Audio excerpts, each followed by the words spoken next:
But I mean, again, he doesn't know who Gabriel is, right? Because he didn't come from an Abrahamic faith. The people of Mecca were pagan. Quran is mentioned, if this book was from other than God, they would have found in it many contradictions. If a book is without contradictions, that has no bearing on whether it comes from God or not. I've had phone books that are inerrant, but I certainly don't think God gave them. That we believe without understanding.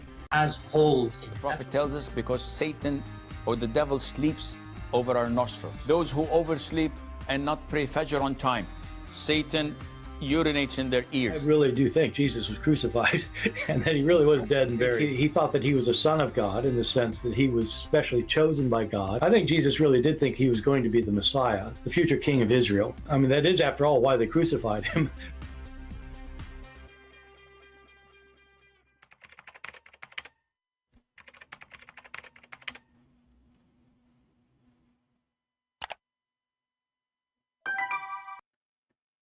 Hello everyone, and peace of Christ all of you. Please invite your friends and let us have some good time together. Look like we have already some Abdul in the chat, and they are welcome. And as usual, the Abdul, they are the best one to make comment. As an example, we have a person here. His name is Ant Card. I don't know. His name is Ant, and Mr. Ant is complaining about some Christian. They have images of Jesus. Yeah. And he's asking, is that how Jesus looked like? And this is what is hurting his feeling. It's not hurting his feeling that the Quran says that you should make images of a prophet, statues of a prophet. But it hurt his feeling that there is some Christians, they make images of Jesus. Is that how he looked like? Do even those by Abdul knew what is written in their book, their silly book, the Quran, the yellow page of Muhammad? If we go right now to the Quran, even though that's not our topic, but just for a laugh, isn't it this is your stupid book? Allah, he gave an order to his prophet to build temples full of statues and images. And brother,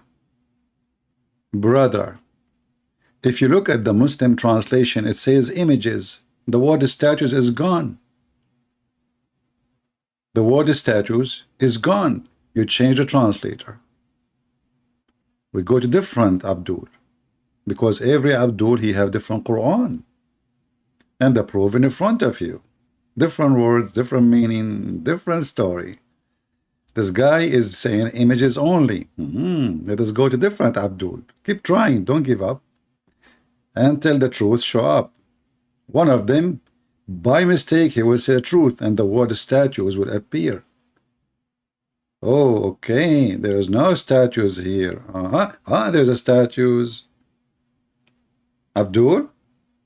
So you are coming to the Christian, and by the way, your name is Ant. Shouldn't you make a statues for the ant who spoke to Solomon?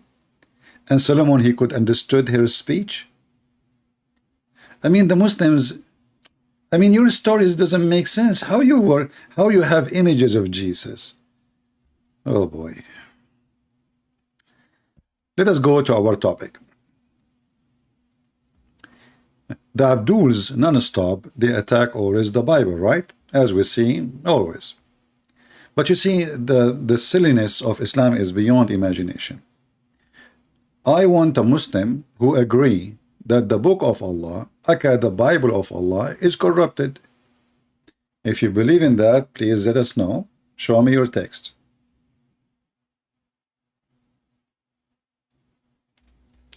If you are a Muhammadan here, don't hesitate to say, I agree. Who is a Muslim he agree that the Bible of Allah is corrupted? I'm not going to wait for you. There's 1,000 of videos. I'm not going to play any of them. Actually, we have the image of this Sheikh Uthman, the ketchup boy, and he is speaking about the corruption of the Bible, brother. But look what the Muslim did to themselves. This is additional reason for anyone not to believe in the stupidity of Islam. Why? If Allah is the one who sent the Torah, and Allah is the one who sent the Injil, then why Allah did not protect his Torah and his Injil? Somebody saying Kings 24:8 and Chronicle 36:9 contradiction. No, this is a contradiction for you because you are a fool like your prophet. If you go and calculate the numbers, they will speak about the dynasty of the family who ruled.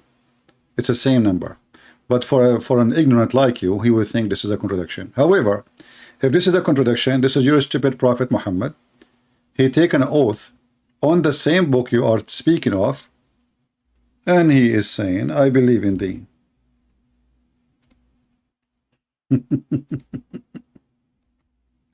So you Muslims are really weird and very funny. In one hand, we find your prophet swear by it. In the other hand, you Muslims are looking for a contradiction. So, are you saying your prophet, he swear by a book full of contradiction? Was he a hypocrite? Wasn't he? Huh? So this is your stupid prophet taking an oath. He said to the Jews, bring me your book. They brought him the books. He put it in a cushion. He took the cushion from underneath of him, and he respected the book very much. And then he said, he put his hand on it, and he says, I believe in thee and the one who sent thee. But the poor you is looking for a contradiction.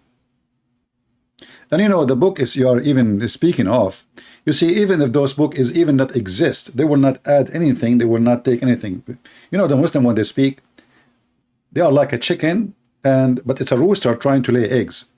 Did you ask yourself even what this book is about? This is a book of history. It's not about God speaking. This king, he lived here. This king, he died there. This king, he have a son. This guy have a wife. This guy was bad. This is not God. The Quran is the book of God, supposedly, and everything in the Quran, word by word, is by God, right? But the Quran is a book of stupidity. All of it is contradiction. Your God, Allah, did not even remember which one he created first, the stars or the mountains. One verse of the stars, one verse is the mountains. So at least when you want to bring a contradiction, bring something can make a difference. Let us say, for the sake of argument, that was a mistake. But that is just a history. This is not God talking.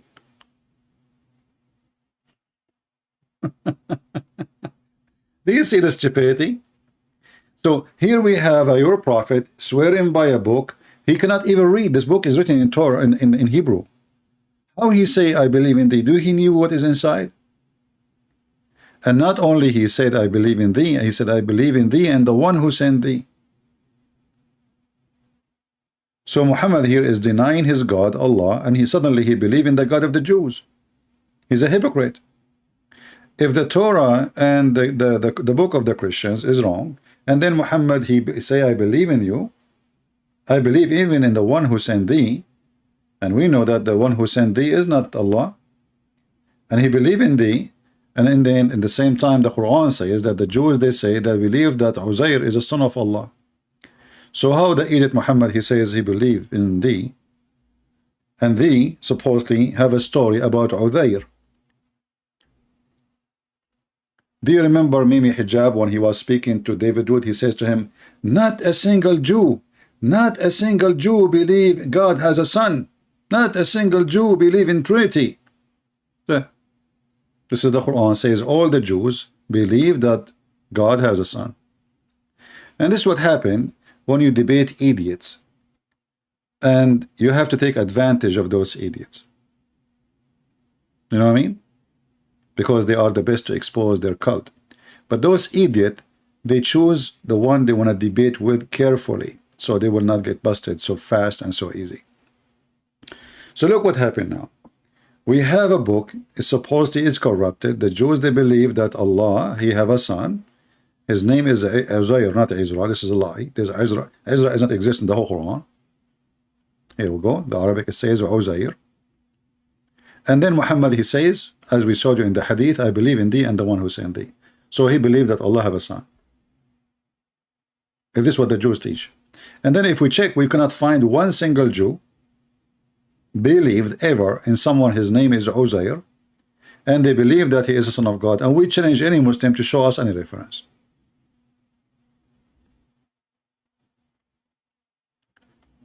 Now going back to the laughable claim of the Muslims that the Bible is changed. Allah, He sent the Bible. Allah don't want to protect His Bible. Isn't it this is additional reason for us as a Christian to laugh at Islam? Who is a Muslim can tell us why Allah He sent the Injil and the Torah and He don't want to protect them? Give me any reason, Muslims.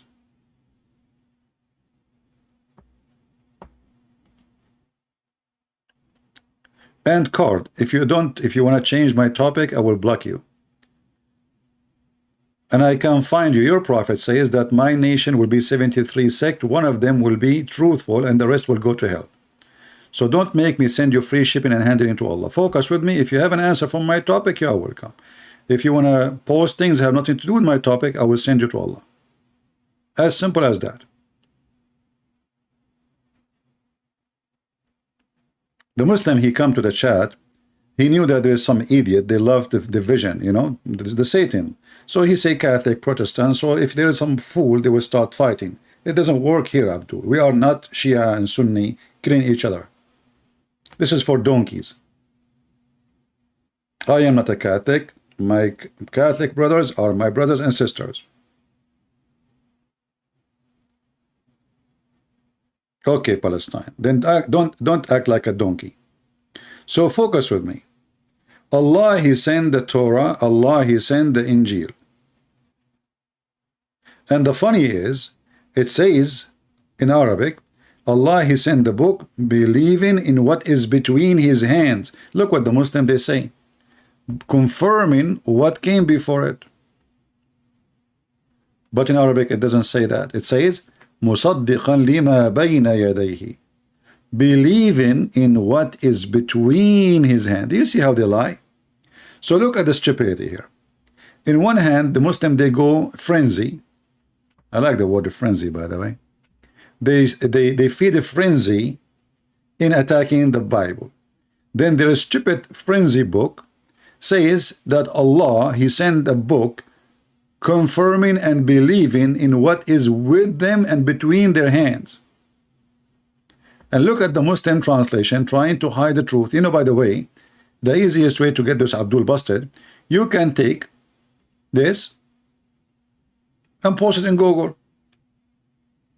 And you will see in 2 seconds that it says between his hands. Let us do it. Google Translation, peace be upon him. Because Google Translation is a software and Muslim translation is satanic, demonic translation trying to hide the truth. Copy, paste in the front of your eyes. Google Translation is copying what he found in the internet, not giving the correct translation. Let us do this so we can get them busted.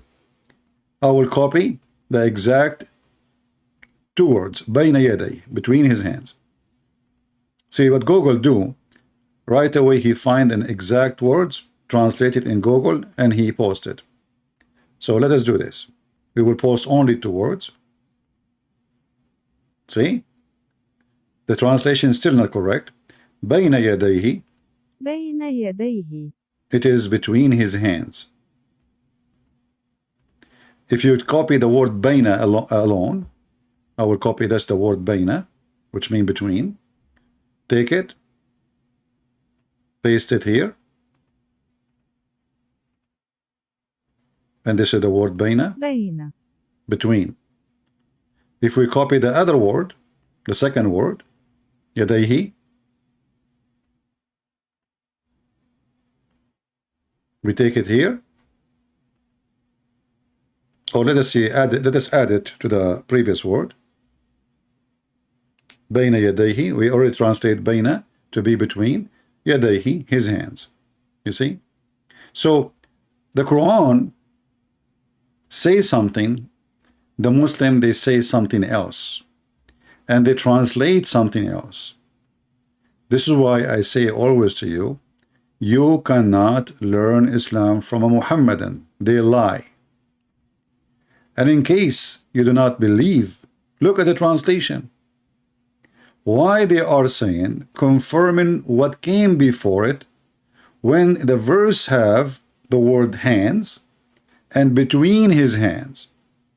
There's a huge difference. What came before it, we do not know. Okay, maybe before it was there. Maybe it's not to exist no more. Came before it, maybe a long time ago. But here it says, what is between his hands. There's a huge difference. Actually, I'm going to do this. I will keep changing translation until we find one Muslim, by mistake, he said the truth. Let us see if we can find. This one is saying confirming earlier books. Different one. I will keep changing translation one by one. Came before it. Muhammad Asad. Look what Muhammad Asad says. Confirming whatever there still remain of the earlier revelation. So do you see why they are trying to hide what the Quran is saying? Because this is a stupid verse.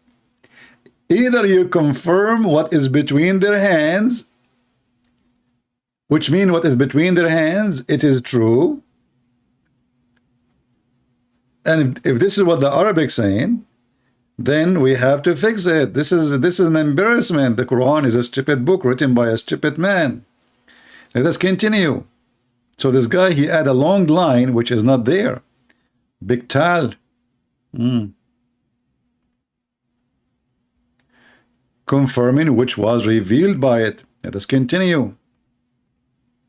Kawari. Revealed before it. Karabula. Proceeded. That's a good one. Confirming what proceeded. This is what it says, really? I mean, you disgusting believers. You don't even have the decency to give little translation to be as the Quran saying. Confirming what was before it. Here we have was. It's not exist no more. Let us go to Sarwar. Confirming the original Bible, brother. The original, this guy, he had the original. See, in Arabic it says what is between his hand, believing in what is between his hand. Suddenly it became confirming the original, brother. Brother and sister, chapter 3, verse number 3. It says that Allah confirming the book between his hand. And then the verse says, maybe the clear preference. And he say that the verse says confirming what is between his hand. In actually, in Arabic it says that. We have to admit. But Allah, he says something and he means something. And this is how we get them busted. So Allah, he says something and it means something. Why Allah saying between his hand and you Muslim, you say something else? Do you have a little dignity? Let us continue the trip of corruption. Who is the one who's corrupt in his book? You see, when you give false meaning, verifying which was before, which is before it, is that really what the verse saying?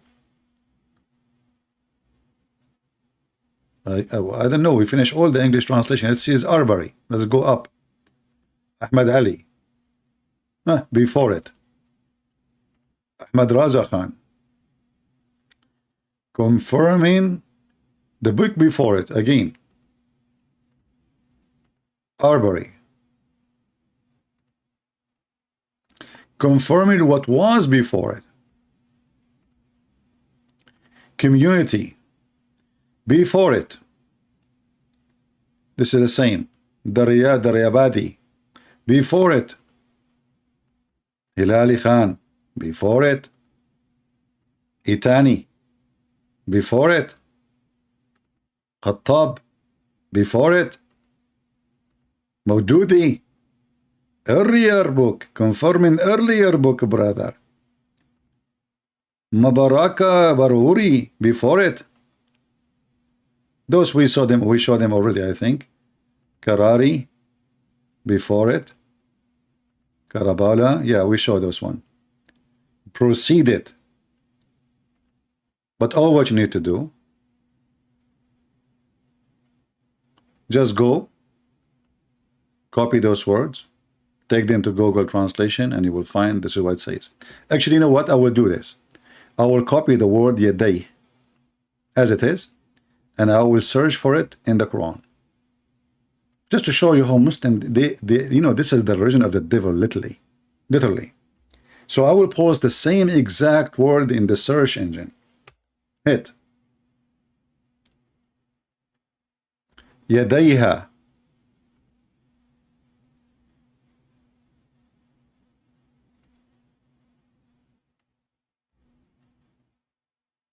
Succession, generation. Even this one is they're lying about. Okay. فَوَيْلٌ لِلَّذِينَ يَكْتُبُونَ الْكِتَابَ بِأَيْدِيهِمْ. What أيديهم mean? Let us see. By their own hands. You see? يَدَيْهِ, أيدي is the same word. Their own hands. And who is the one who write the book by their own hands? The Muslims. Did Muhammad write the Quran? No. Did Ibn Uthman wrote the Quran? No. Whoever wrote the Quran, they wrote it by their own hands. The Muslim, they will say to you, oh no, they are saying that the one who write his own, you know, his own verses, like he making things up, right? No problem. I can take it this way. But we have a proof that the whole Quran cannot be from God. From the beginning, from the first chapter to the last chapter. Not by, I don't care, read it. I can see this. There's somebody, he can say, I can claim now to be a prophet, and my God, he sent me a book and confirming that the Quran is a lie. But how I can use that against you? You know what I mean? I mean, this is silly. So the Muslim, they come with a book 600 years after, trying to take it against us. But do you have a proof? If you have a proof, that will be a proof against you. Why? Because we have tons of verses in the stupid Quran saying that Allah, he sent the book believing in what is with them. Read with me carefully and love. And for some reason, the Muslim here, by mistake, did give the accurate translation. They did not lie. Read carefully. The book, the Quran, confirm what the Jewish and the Christians have with them, is with them. Do you see it? And actually, the word confirm is not accurate because the word musaddiq mean believing and agreeing and confirming, starting with believing. So Allah, he sent the book believing in what the Christian and the Jews they have. In now, not late, but before. Do you see it? Not many know Arab language. Ah, okay. So how you can worship your God if you do not know the Arab language? And what kind of religion is based in a language? For me, what is important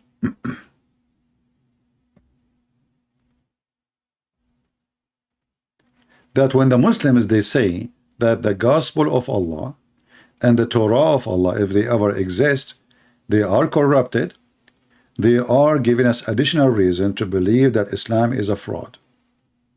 Because if Allah is God, why Allah he sent 124,000 messenger? Each one of them, he have a book. And then Allah decide not to protect a single one of them except the Quran. This is what the Muslims they say. How I can trust somebody? Imagine you have somebody here have a library. The library used to have 124,000 books. He lost them all except one. Can we call Allah the biggest loser of history? So why Allah he sent 124,000 books if none of them would be existed? And from this we understand that Islam is a laughable, jokeable, if we can use that word, stupid ball. It's a ball. You shoot it as you want. You put it wherever you want. It is round. It's flexible. It is liquid. You can liquidate it. You can push it in holes. Islam is very flexible when they want. This God, his book is corrupted. When they want this God, his book cannot be corrupted. Do you see the stupidity? I mean, this is a mentally ill religion. It's the same God. So how the same God, his books are corrupted, and the same God, his book is not corrupted? Either this book of this God can be corrupted or it cannot be corrupted. And not only that, if you go to the stupid yellow page of Muhammad, he confirmed that nobody can change the word of Allah.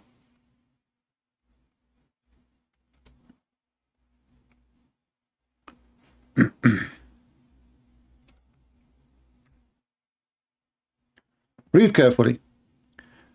Chapter 6, verse number 34.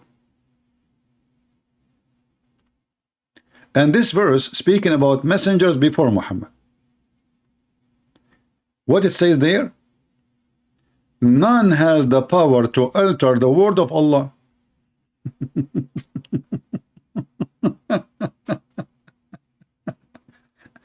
Isn't this a stupid religion? Nobody can alter the word of Allah. And those idiots, they shout everywhere, the book of Allah, the gospel, and the Torah is a change, brother. You see why we laugh at this? This is not a religion. This is a teenage. It's not even a teenage. It's not even a kid. No one can change the word of Allah. And then the Abdul, they ask the Abdul, they will say, oh, he hint here the Quran. Look, hold on. It says here about messengers came before Muhammad. Messenger before you have been given the lie to. And they heard them.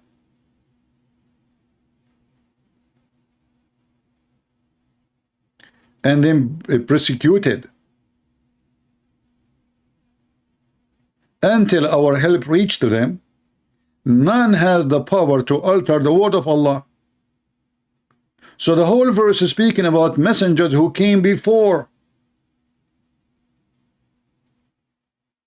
Do you see it?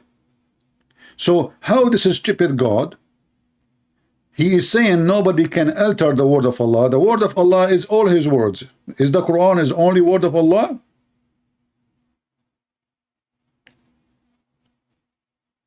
So when Abdul he speak about contradiction, isn't it this is a contradiction and this is stupid? No one can change the word of Allah, and then you will find the Abdul screaming in the street saying, no, your Bible is changed. You as a Christian, when you speak to a Muhammadan, you don't argue with him. Don't tell him, no, the Bible is not changed.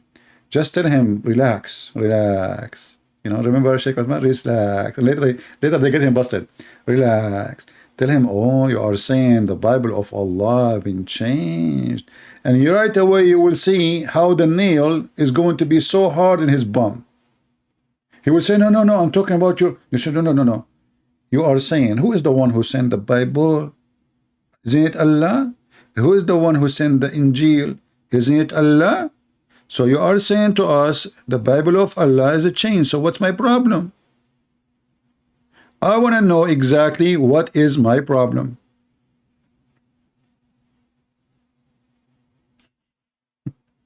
He is your book.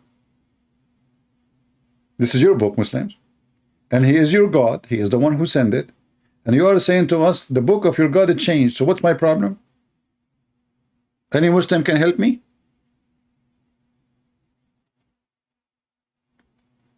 And the Christians, because they do not know how to debate Muslims, they take the defense mood and they start saying, no, it's not corrupted. I mean, I agree with him. It says, yeah, your book, your God is a loser. The second you say that, you know, he will change the topic. He will switch. He don't want to talk about it. When you say to me that your God, he promised that nobody can change his words. And you say to me that Allah is the one who sent the gospel. It's called Injil, which is weird. I mean, why Allah he chose the Greek word? Was Jesus born into the Greek people?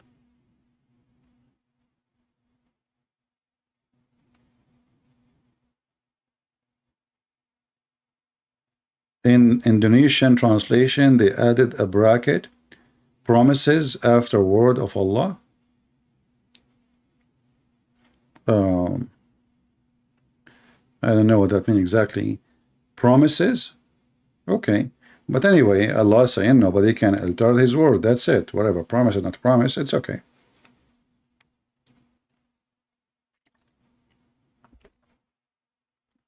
Let us go to different level of stupidity. Shall we?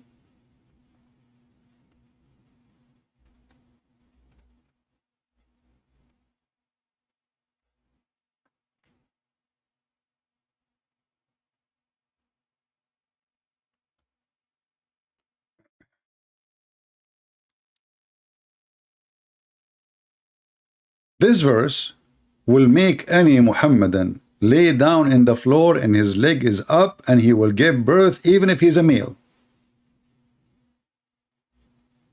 Even if he is a male, they will give birth. And by the way, you will have a twin. Look at this stupid God. Allah gave the Jewish the Torah. He gave it to who? He gave it to Moses. Wonderful. Therein was guidance and light. Yes, you know, Moses, when you open the Torah, there's a lot of light come from there. By its standard, have been the judge the Jews, by the prophet who bowed between two brackets as in Islam. They are Muslims. I mean, this is funny religion. So why you call them Jews? I mean, you just say Jews. You stupid, you just say Jews. So why you call them Muslims? And then Allah, he entrusted the doctors and the rabbis to protect the book. Who is a Muslim agree with this verse?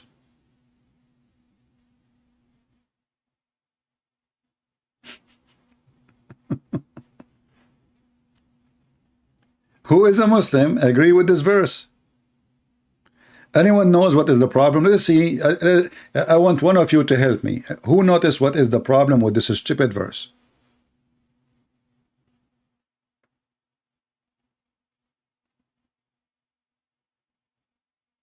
Who have a sharp image, a vision, sorry. What is the problem with this verse? Oh, the Muslim, they add a bracket always because the Quran is so clear, supposedly. And the more bracket they add, the more they prove that the Quran is made in perfect Arabic. Anyone notice what the problem? Nobody? Okay. Do you see the word entrusted? Do you see it? Entrusted. What entrusted means? Somebody help me.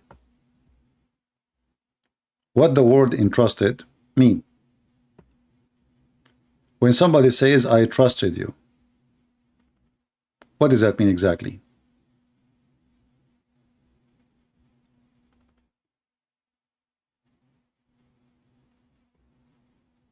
Trust have a meaning, right? What the word trust mean? Think about it and then you will know what I'm talking about. Trust, it means I have faith. Thank you very much. I have faith on you to be good, correct? To be good, not to be bad. So look what happened. Allah, he trusted the Jews. In what? In the protection of Allah book.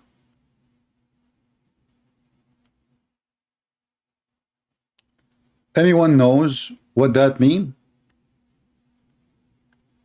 Islam destroyed in this verse. If you ask a Muslim, do Allah knew the future? What the Abdul will say?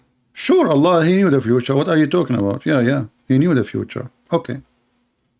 Allah, he knew the future. Do Allah knew that those Jews, they are not trustworthy?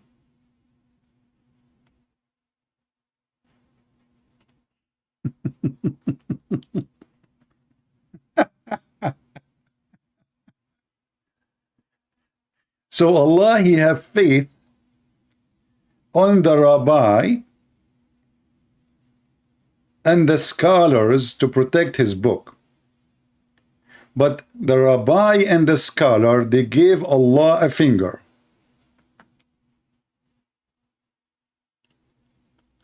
And the Muslim, and every single Muslim, he gave us speeches about Allah is all-knowing and Allah knows best.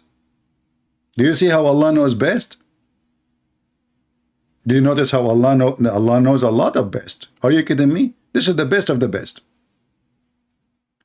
So Allah knows best, and yet he trusted the rabbi and the doctors of the law, the high rank of the Jews, in the protection of Allah book. Who is a Muslim want to tell me, did Allah made a wrong decision?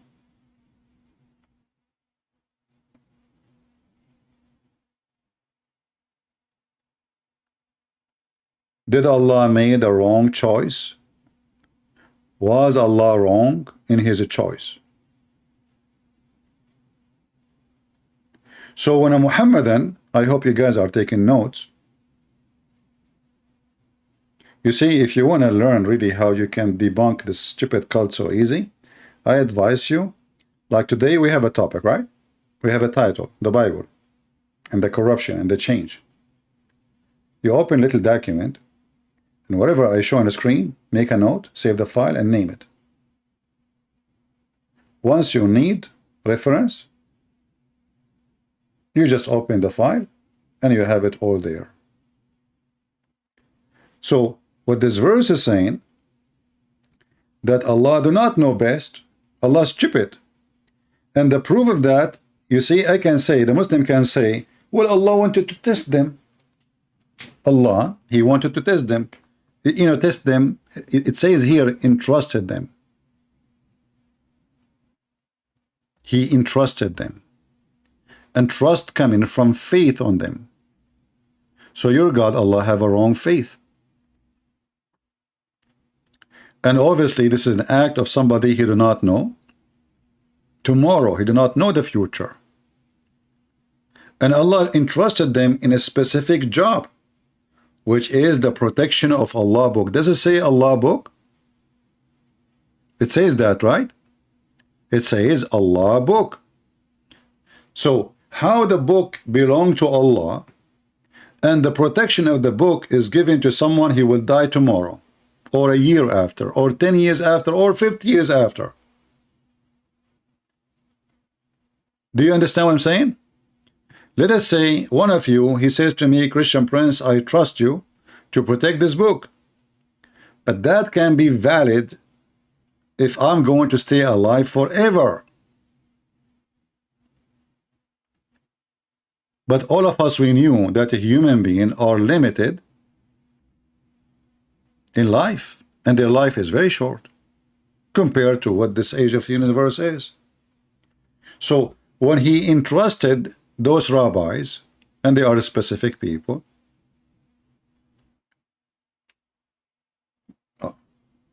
how they can protect the book forever? They are just a bunch of rabbis. They will die 10 years, 20 years, they will be dead. And those are rabbi, which mean already they are old. You see, it says it clearly, they are the doctors of the law, and they are the rabbis. You don't become a rabbi and you are a kid, a teenage. Those are already old men. So they will have a life maybe 20, 30 years more, 40 years more.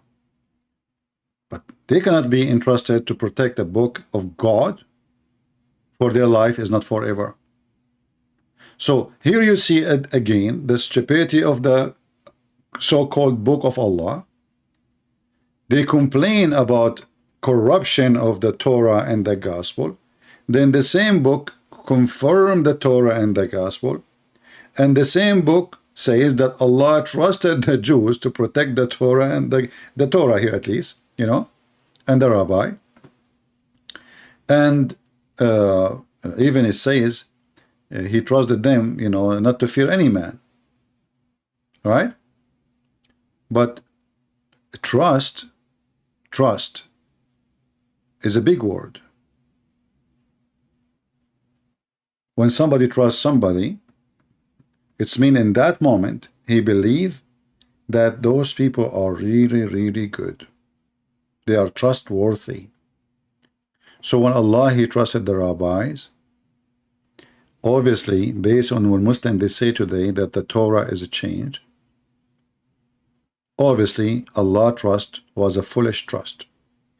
Therefore, Allah is a fool.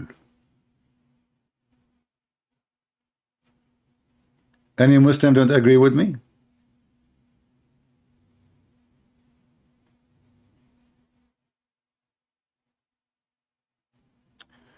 Yakim, 2 Peter 2:21. You know, just focus with me now. We don't want to go to the Bible. You see, there's a time for the Bible, and now focus on the reference we are giving you. False prophet, you do not, you know, in Islam, you do not need to prove Muhammad to be a false prophet. This guy, everything he says is stupid. You see, Islam is the easiest stupid cult to defeat. The problem I find, the difficulty with Islam, that all the media in the world, YouTube, look, I cannot collect donation here, right? If you are a Muslim, you collect donation, you have advertising. I cannot say a word. I cannot even keep my videos. Muslim, they have videos in teaching terrorism, hatred, and their video is there and nobody take it down. So our problem is not how hard to expose the garbage of Muhammad. Our problem is that there is a major force, satanic force in this earth, sponsoring this cult, and they don't want the voice of the truth to be heard. This is the truth. If I have a channel speaking supporting Islam, none of my video will be taken down, and all of you know that. And I will never need to delete one video.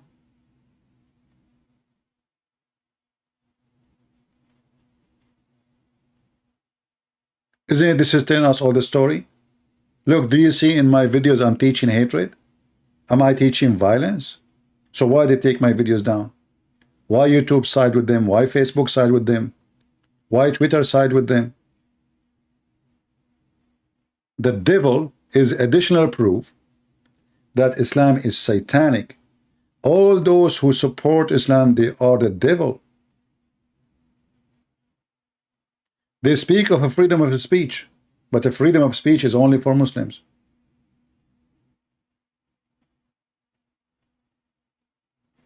Or for atheists. Like you see from those who speak against Islam, you will not find one atheist. He speak against Islam, they take down his donation. Like Abdullah Samir or apostate prophet. Why? Because they are atheists. Did you see how, you know, the discrimination? So the atheists who they are in charge of those programs, they are the devil. They are evil.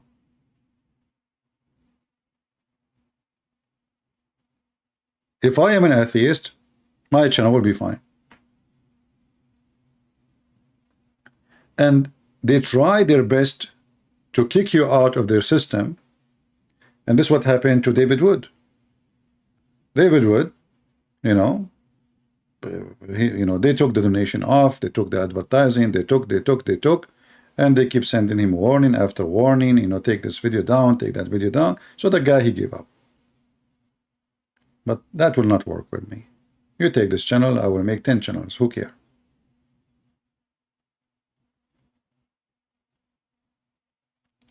Now, about subscribers, I believe that YouTube support Muslims, and Muslims, they support Muslims. You see, if I am a Muslim, how many my channel should have? I think this channel have maybe 80,000, something like that. I'm not sure. It doesn't show, you know. I need to check. Because I stopped this using channel for a while. And I think the other channel, Christian Prince, I think already we passed maybe maybe 100,000. I'm not sure. We need to check it out. If somebody can go right now, look, you can tell me what is the number right now. And that one we stopped, you know, using it, and we came here, so we can switch between them. But the truth is that Islam is very easy to debunk and to prove to be stupid, and we are victorious. Even you see how many people they try to promote Islam just to make money. A reaction, like there's a guy, we made a video about him from Albania, Serbia, or I don't know where he is from. A reaction of a Christian for Allah, he is the true God. Yet the guy, he keep calling himself a Christian just to get click. Because he knew that the Muslim, they will flood his video. They will share it. So there's a lot of people too, who they are obviously evil, satanic. They are willing to sell themselves to make money. And ask yourself, why not? I mean, there's women, they are taking off their clothes for $1. And there's men, they are no better, they are doing the same. They take their clothes and they are naked for $1. They strip themselves from any value just to make $1. 90,000? Okay. Yeah, because we stopped. It was something, 90 something. We stopped going there. So the number did not grow and we don't have videos there. Maybe soon I will switch back there and we go. So both of them, they have a close numbers, I think. Do we have any Muslim here he think he can refute us?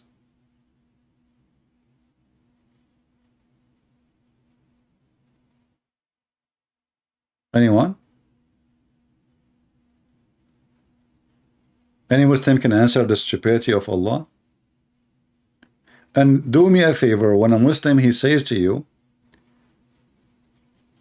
that the Bible is corrupt, right away say to him, yeah, the Bible of Allah is corrupt, and right away look at his face. You will see how his face will become like a watermelon without water.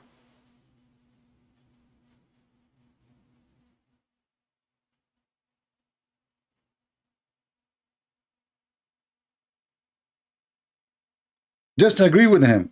He will put him immediately in trouble. He will try to explain. Tell him, you don't need to explain. I agree. Allah, he could not protect his book. Allah was a foolish God. He trusted even the Jews. I can show you the verses. Chapter 5, verse number 44. You see, I trust a bank and I put all my money in the bank, and then I found that this bank is a fraud. Who is the fool?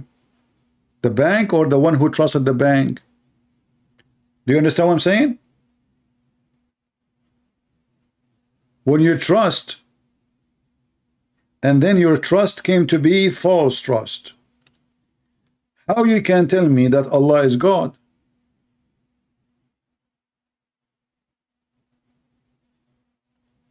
Well, watermelon actually doesn't describe a Muslim too much, except that a watermelon have holes.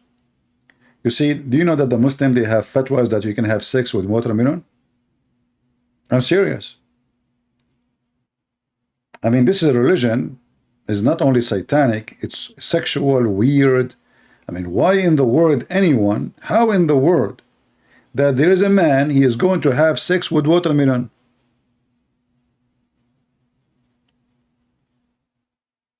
And you will find that the Shia, they are making fun of the Sunni, because the Sunni, they are teaching that it's okay to have sex with watermelon, and they are making fun of the Shia, that the Shia, they practice still muta. So the Shia, they ask the Sunni, well, do we need witnesses when you marry a water woman? Is it lawful to have sex with watermelon she is not mature? Is it okay if she is under the age of 6? There's a website. Let me see what the name it was. I forgot the name. I think Shia Pan something. Let me find it for you so you die laughing. I don't want you to die. I'm just joking. The morality of Sunni. Here we go. I found it. Shia Pen, Revealing the Truth, Chapter 8, Example of Sunni Morality. Sunni is the Muslim Sunni sect. The Shia and Sunni, they are the enemies. And if you read, you will go crazy. You will die laughing. This is the dialogue between Muslim Sunni and Muslim Shia, fighting against each other, exposing each other, and trying to win let us say, you know, Shia trying to make Sunni become Shia, and Shia trying to make, etc., like, you know, against each other. So look what this here says. Third example of Sunni morality: Sunni ulama means scholars, has ruled or have ruled on the principality of having sex with watermelon. And here is the reference. Ibn al-Qayyim, he said, if a man make a hole in a watermelon or a piece of daw, even daw, like how Allah,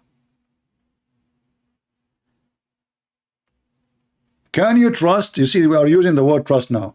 Can you trust a Muslim to buy from him a watermelon? Can you? Most likely is going to be used and sexually abused. So read with me. Educate yourself sexually. Let us see how many of you will go to Walmart immediately and look for watermelon. So watermelon or a piece of daw. Women, Muslim women, don't let your husband get close to the daw. You are making bread, he will have sex with it. Piece of daw or leather skin, what the heck? Or statues, don't take a Muslim to the museum.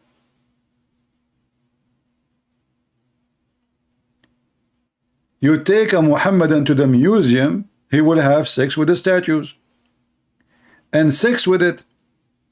Then this is the same as what we have said about type of masturbation. So having sex with watermelon, brother, it's a masturbation, i.e. it is halal. No? So now there is a double halal with the watermelon. It's halal to eat it, it is halal to eat it. And those people, they are busy chasing Christian to say to them that your book is corrupted. And this is the biggest scholars of Islam.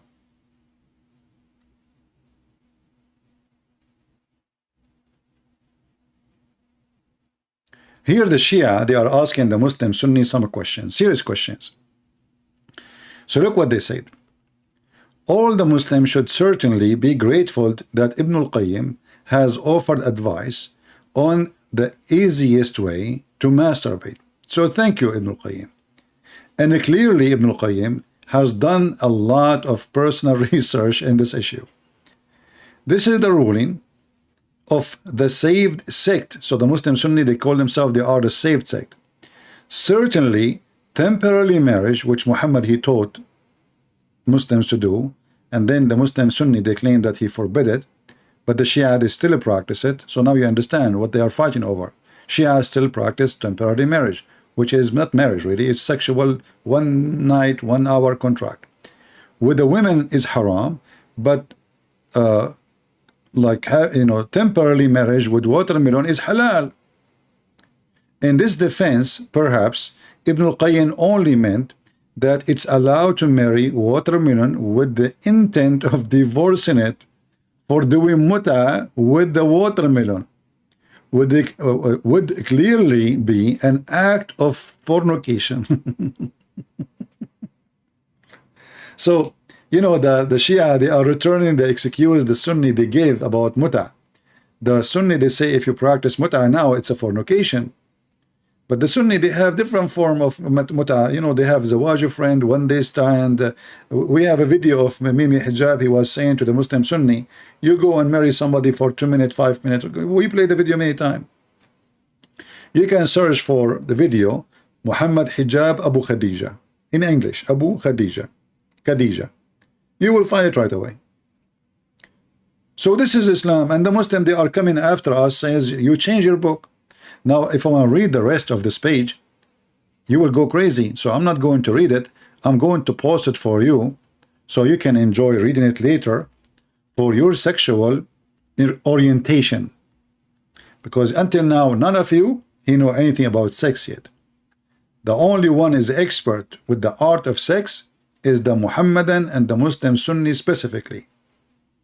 Watermelon. And then the conversation here continue. It says, well, it seemed that Nasibi, this is how the Shia, they call the Muslim Sunni, Nasibi logic, have sex with any women as one can afford is utterly immoral. So this is what the Muslim believe actually. Having sex with as many women as you can, as long you can afford. You see it? Prostitution, this is Islam. And then, but having sex with as many watermelon as one can afford is not. Based on this, let us ask him some questions about ahkam related, ahkam mean rules related to having sex with watermelon. Are there any conditions as the age of the watermelon? This is a good question. She's young, she's old, she is virgin. So should we look for like certain age? For example, is it allowed to perform marriage with the intent of divorce with a newly grown watermelon? Or must one wait until the watermelon is 9 years old? I mean, do you see the mockery? This is religion. Both of them, they believe in the same garbage, by the way. This is the truth.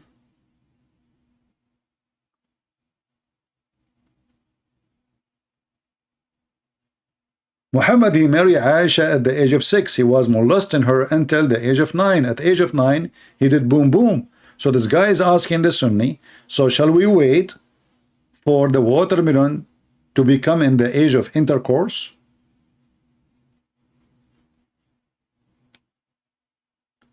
Here he asks, must it be a biased watermelon, or it is permissible to contract marriage with intent of divorce with watermelon that is known to get around?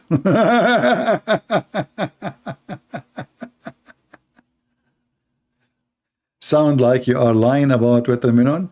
You know, Ant, I think you chose your name for a reason. I think there's an ant in your pant. I'm showing the reference, you donkey. I'm showing the website. I'm showing the Shia website. And sound you are lying about the watermelon. Don't get married. Your wife, she will leave you second day.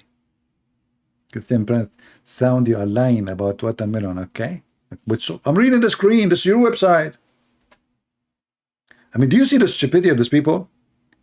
I'm showing them what is written in their website. And then they say to me, sound you are lying about watermelon, okay? You sound you are lying. It's a lie. It's not true. You're lying. We Muslim, we like watermelon. We don't have sex with them. We respect them. We protect them, actually. Actually, in the Middle East, we have nothing out for orphan watermelon, brother. And not only that, brother. We don't allow anyone to kiss them. We don't allow anyone to touch them, even if their ass is so red, brother. And Ant said to us, you know, Ant, like, you know, you sound like you're lying. I mean, I don't know. I show them the websites. I show them their reference. We show them, this is your website. And then they say to me, you're lying. How you can deal with this? Yeah, exactly. There's an ant in your pant. All right, this is why they keep moving. May a biased brother share his watermelon with another biased brother? Like, can we share the same watermelon around? I mean, look at the conversation. And they say, hey, by the way, is the text clear?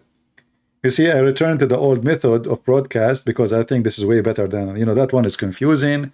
It's hard to deal with. I mean, this is easier, you know. And I will find a way for taking calls later. We will see. If I have to use Skype, I will use Skype. But I will not use Skype again, the one I used to use, the Debate TV. Forget about that one, because I've had like 20,000, I don't know, 30,000 users, I don't know, maybe 100,000 people texting me there, adding me, and it's really hard to deal with that one. So I will start afresh, and maybe after a few years too, we will delete it too. Guys, you know, I'm single, and I have to be honest with you. I'm thinking about buying watermelons. I mean, you cannot resist the temptation. having sex with the statues? Dough? With what? Piece of dough? You cannot trust Abdul even with the bread? Bread?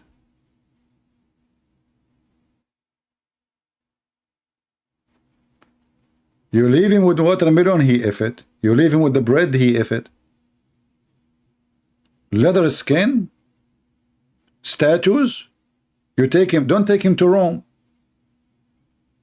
What happened to this Abdul when he arrived first time to Rome? There's statues everywhere. He will have sex with the statues of Caesar. He will be holding Caesar from his behind, and they will say to him, what are you doing, man? Is that how much you love him? As statues?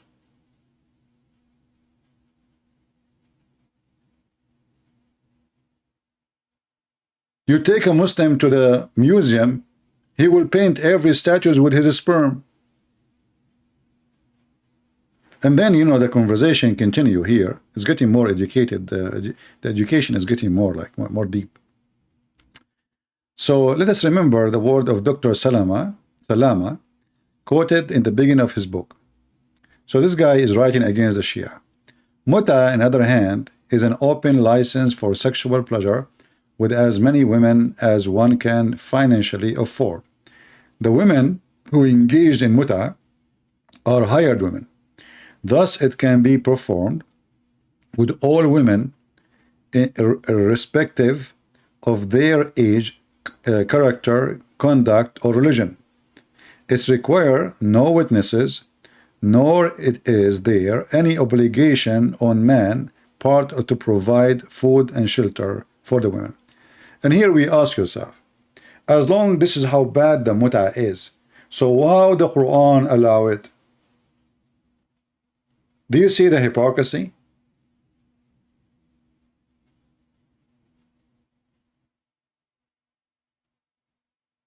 Your Muslim friend, he said he do not know about watermelon. Did your Muslim friend, do you know that you are an ant? Huh? Do you knew that? Be careful. I think they are going to have sexual intercourse even with ants. CP closes Skype because he is a coward. My Skype is open for the last 20 years. Where you been, Potato Fifi? And you know what? I can open it for you if you bring me the real Fifi.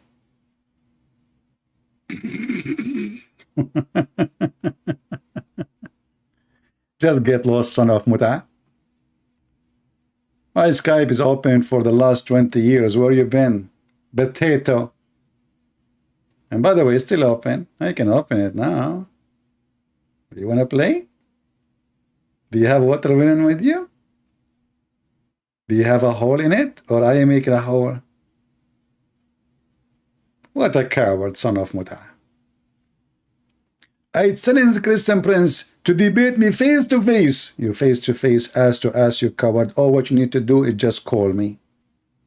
I mean, even if Ultimate Fraud can call me, who is left? This is how easy it is. Yeah, no exaggeration, 20 years. Do you know how long I'm fighting this garbage cult? Since the internet started.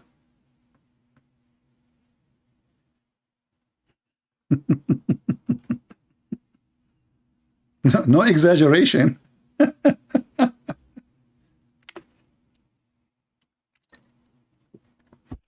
I have a video of me in played in the Iranian government TV.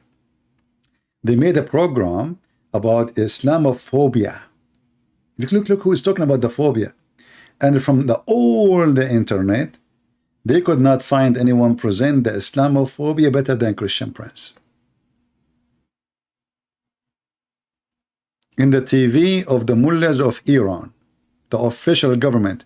And for me, I did not hear about it. Then somebody says to me, did you see your video in the government of Iran? And you will find at that time I was using a camcorder camera to record my screen. Not like now, it's easy, there's live streaming, you know. No, it was very hard job, and you convert the file, and then we have the DSL connection, which is so slow, and you lose connection, and you try to load the file again, and the file cannot be loaded. It was horrible. Not like now. I mean, things changed very huge. And at that time too, we don't have even English translation. I have to show everything in Arabic. All those websites are new. So let's continue here. And here the Nasibi, which is a Sunni, maybe we should call them Nasibi from now on.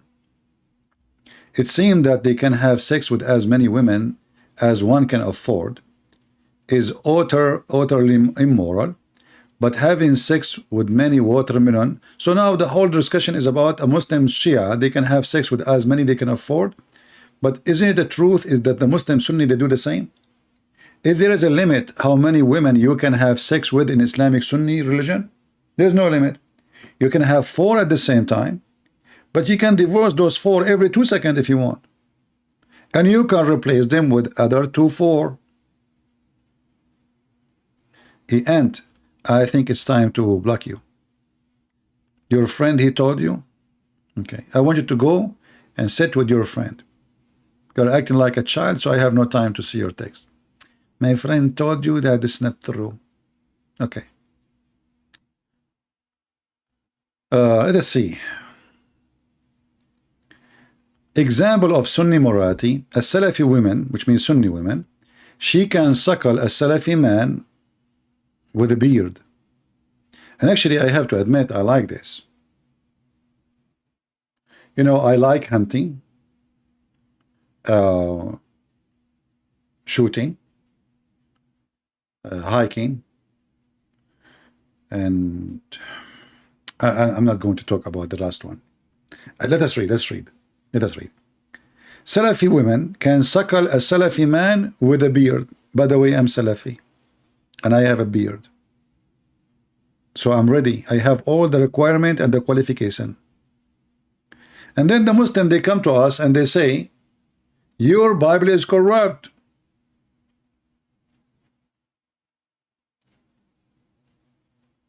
I mean, do you see the stupidity, all the garbage we see in front of us?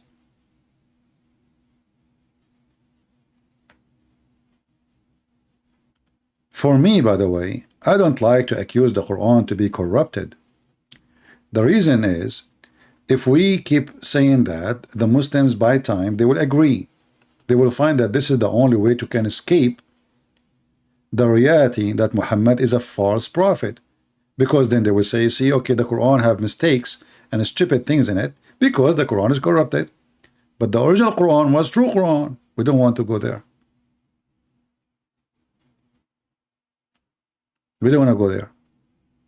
I want to keep the Quran to be protected. So this is the Quran which is protected. And those are the verses of Allah. And the verses of Allah is so clear saying that Allah is a fool. He entrusted the Jews to protect the book. How God can be God, yet his trust was a foolish trust. How the Muslim, they say Allah, he knew the future, but he could not recognize that he is giving the wrong trust to the wrong people.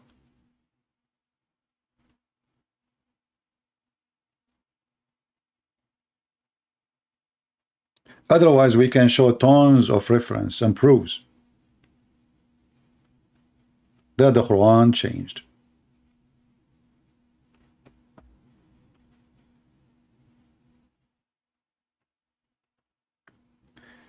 There's a book of an Imam, big scholar. His name is As-Suyuti. As-Suyuti.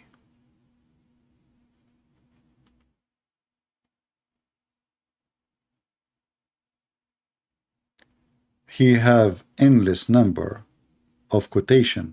He put them in his book to make it easier for people to see. Of reference about the Quran being lost and corrupt.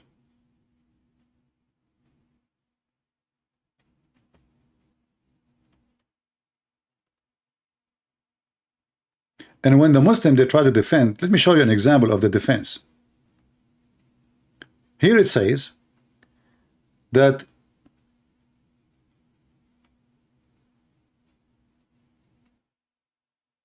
Ibn Abi Ka'b, a man his name, and Abi Ibn Ka'b, he says, how many, the chapter of Al-Ahzab.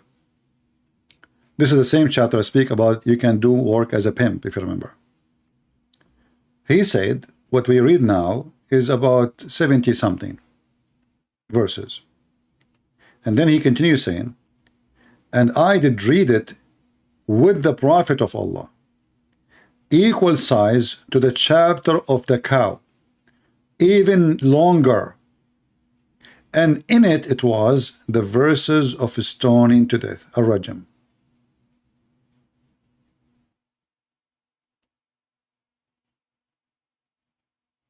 And then here it says, and this is lead us to understand that the chapter of Ahzab was a very big chapter, the same as the cow, but most of it is abrogated. You see how they try to now, so it's abrogated. If we go right now to the chapter of Al-Ahzab,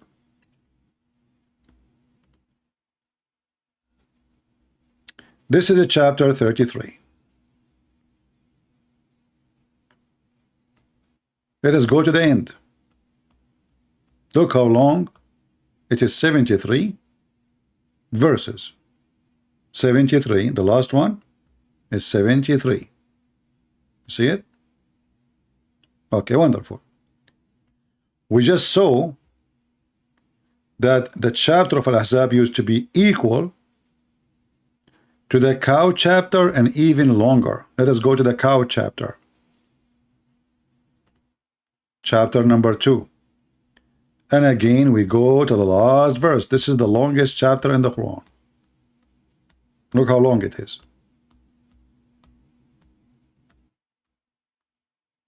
Very big. So look what happened now. How many verses this chapter is?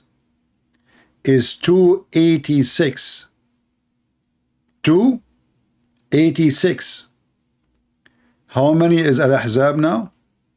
Let us go to the other one. 73. So did you notice how many are lost?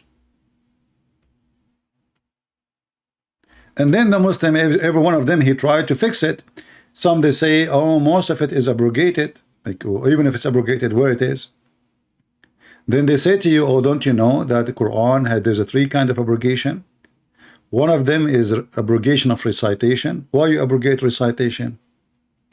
If you abrogate the rule, and how in the world are you saying to me there was more than 200 verses, all of them about rules, and they are abrogated in one chapter?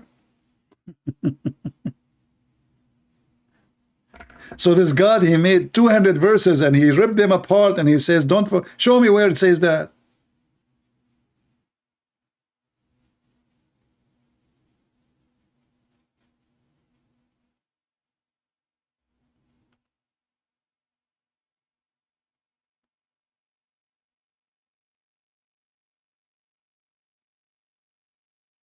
If we calculate 286 minus 73, there's 213 verses missing in one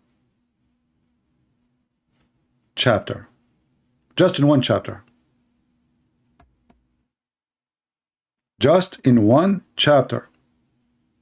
213.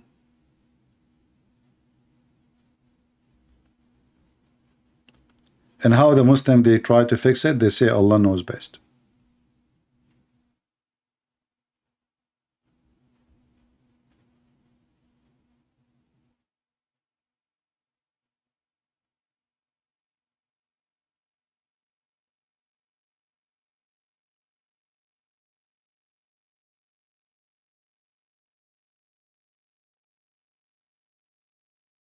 We can go to different hadith.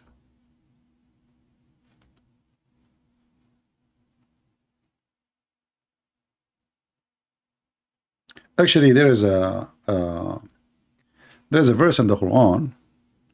You see, the Muslim, they say is the Quran preserved and blah blah. You know, we laugh, you know, but and for me, as I said, I'm not interested to prove it not to be preserved. But I'm sharing education with you, so in case you need it, you use it.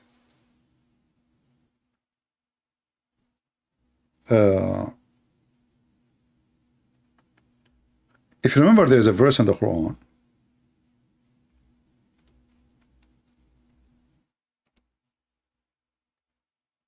If you go to the video of this potato Uthman, he says the Quran preserved word by word, right?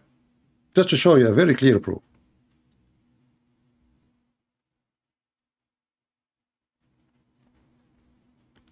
Chapter 36, verse number 38.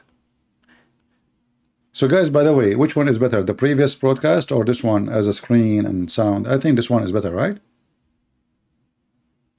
I think this one is way better, is more clear, the screen is easy to see. You know, that's why I'm back to it.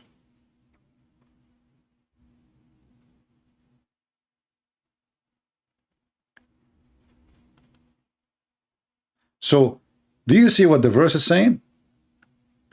The verse saying, the sun run to its course. Say his course. I mean, have you ever heard of such? The sun runs his course? What kind of translation? What the heck is that? Let us go different translator. The sun became his now? His course?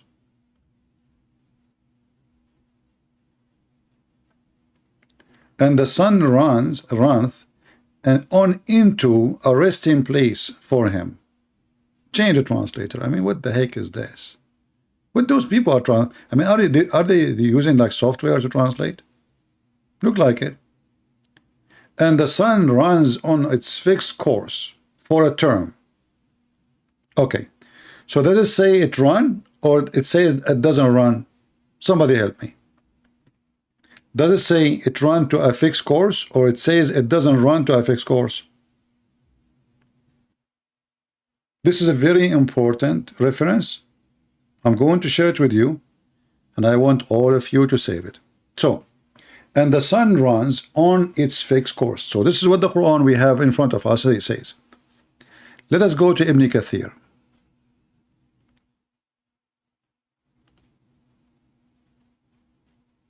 Ibn Kathir. I need to find, because you know I did format my computer, so I need to find the page of Ibn Kathir. What this page is here now?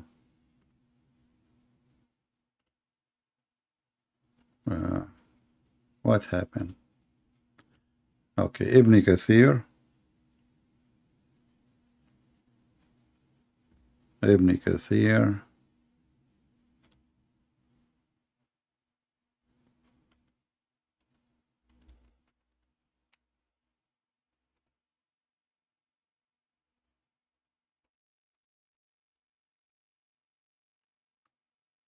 All right. We found the website that is added to the bar. So we don't need to look for it next time. All right.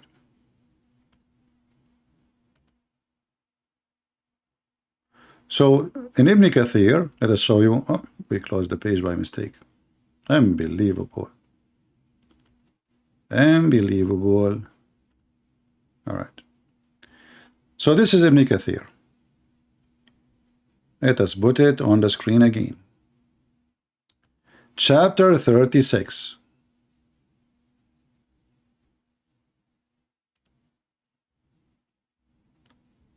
We go to 38.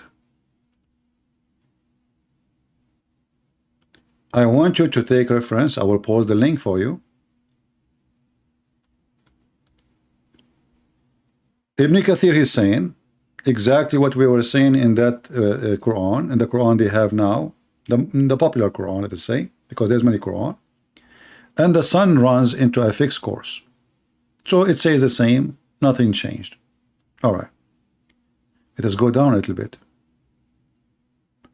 And look what it says.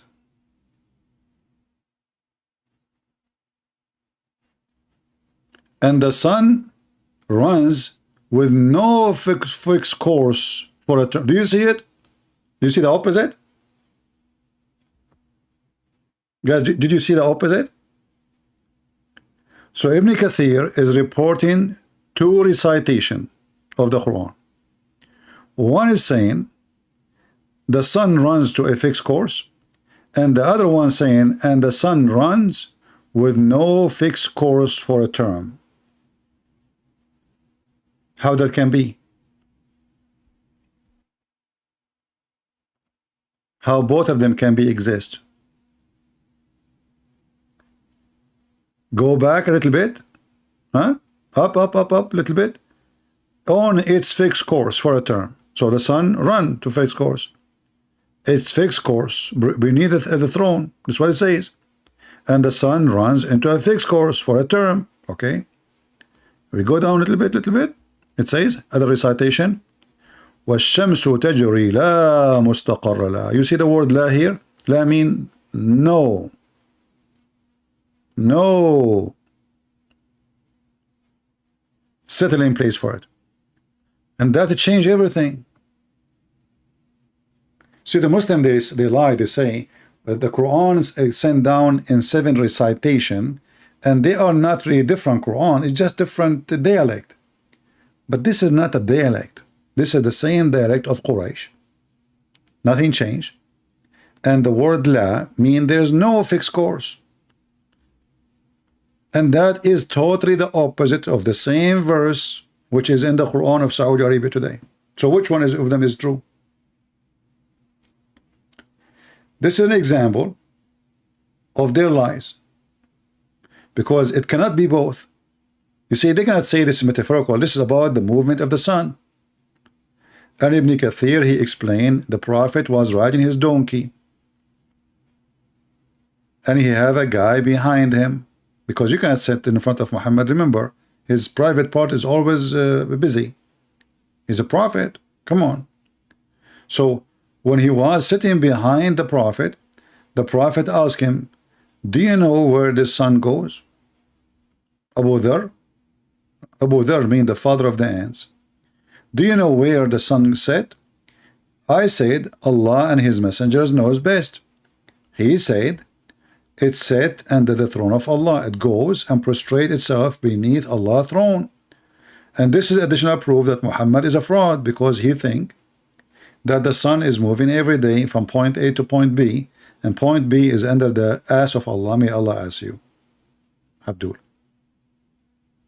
But now the problem is bigger, because in the Quran, which we showed you in the other website, it says, وَالشَّمْسُ تَجْرِي لِمُسْتَقَرٍ لَهَا, and the sun runs into a fixed course.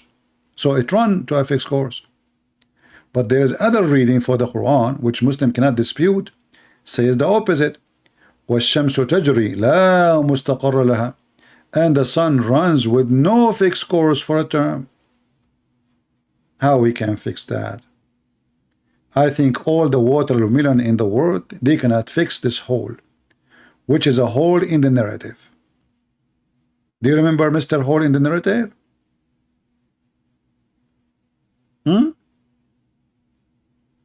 How big this hole is?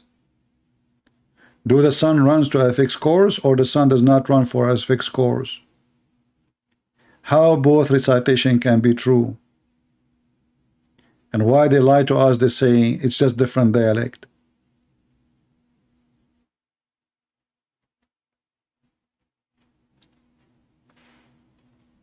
Yeah, all the closer friend of Muhammad, they are father of something, you know. So the Abu Dhar is the father of the ant, Abu Hurairah the father of the cats, Muhammad, his last name is dog, Kilab, his wife the daughter of Jahish, which mean donkey. It's a zoo.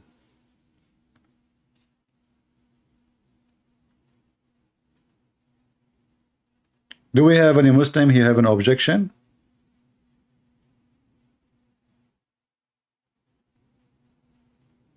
If you have an objection, don't forget to object, because that would make you Muslim. We believe without understanding. I object. You object what? I don't know, whatever you say. But it's not me who's saying that. This is Ibn Kathir. I don't object. I don't care Ibn Kathir. What Ibn Kathir? Ibn Kathir is a Jew. Actually, there's a proof that he was a Hindu. He's a Hindu from Brazil. All Brazil are Hindus. You know, they are Hindu, like, you know, the thing. Abdul, do you know where is Brazil? Yes, Brazil, I know where is Brazil. It's in the Zimbabwe. This is where the Amazon coming, and there's the Nile River, and there is Euphrates. What the heck? All of those things is in Zimbabwe? Are you sure? Yeah, absolutely, I'm sure. You see, in the old days, when I debate Muslims, if you notice, I used to say, are you sure? These days, I'm not using this word no more. Did you ask yourself why? Because I noticed the second I say to Abdul, are you sure? He knew that he is going to have a big poo-poo. So they hang up, So I stopped using that word because now he knew that it's time to be spanked. So I stopped using it, like, are you sure? And then Abdul, he says, yeah, absolutely, I'm sure. Why you are keep repeating, huh? But now they learn that when I say that word, it's mean an earthquake. It's better to flee. So they hang up and they leave. So I stop using the are you sure? So Muslims, are you sure that the sun does not run to a fixed course, or it to a fixed course? Anyone? And if you are laughing about my geography, I'm just learning from Prophet Muhammad. You see, Prophet Muhammad, he went to heaven, and he found in the heaven of Allah, up in the sky, brother, in the sky.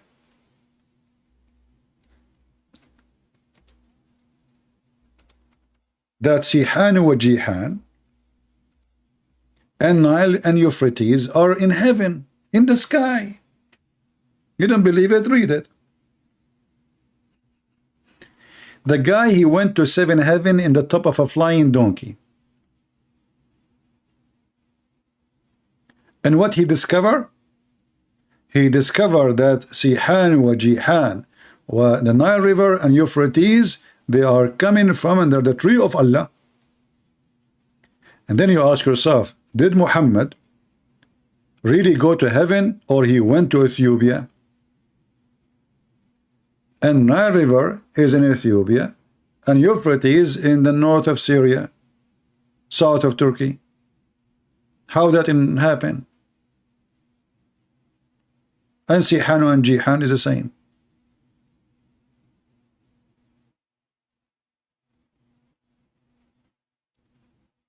Any Abdul can tell us what happened? Did Muhammad he go to really to the heaven or Ethiopia? And then, by the way, this is explain why Muhammad. You see, remember the story? There's a chapter in the Quran. It's called the chapter of the genie. The chapter of the genie. The funny, the Muslims, they say nobody can make Quran like Allah. And then you find the chapter of the genie. All the conversation is the genie talking.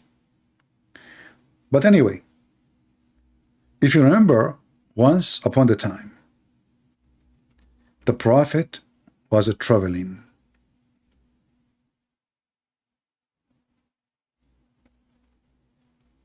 He found a group of black people.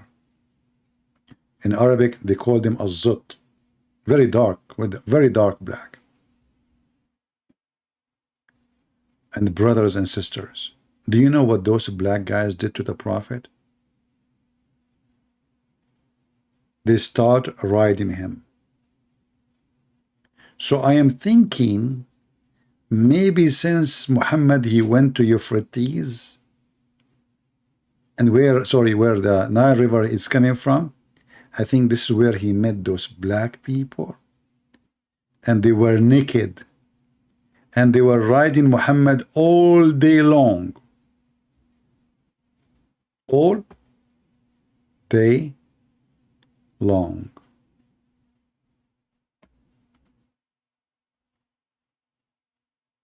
And let me give you the reference.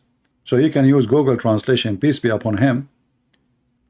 Just open it in browser of Google, and you can click at Google Translation, and you will find the reference.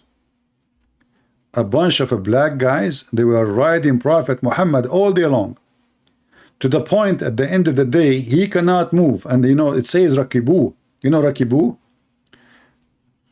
Oh boy, I have to use my art now. You guys, why you are doing that to me? I mean, you are forcing me to use my skills against my will.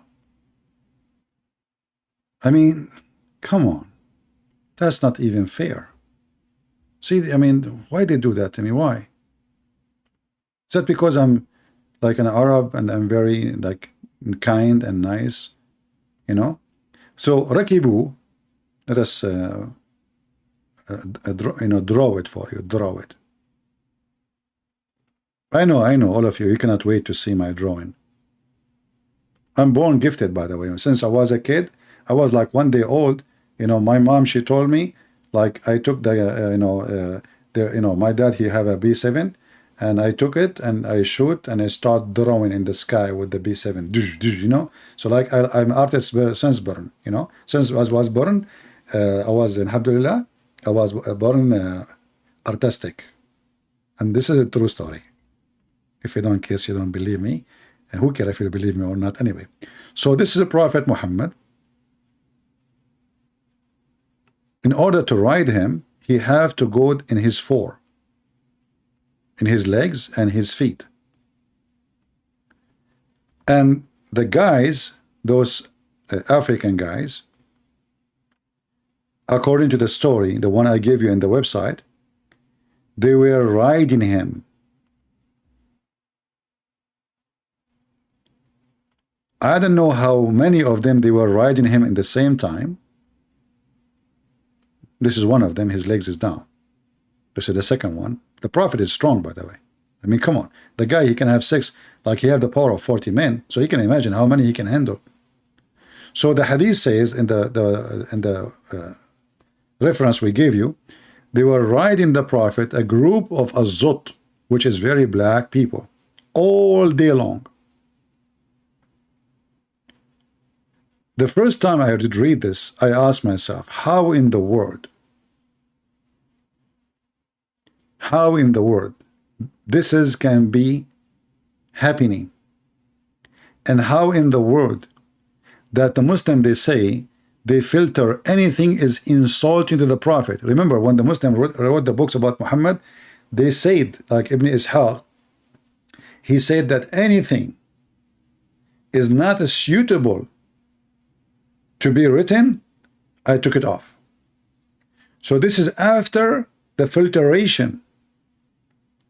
A group of black men, they rode Muhammad all day long, and they were naked. They were what? They were wearing no clothing.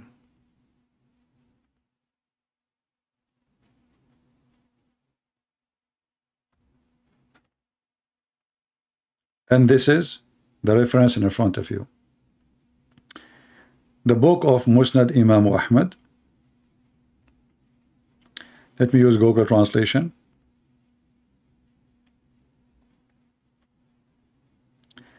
Volume number 1, page number 399.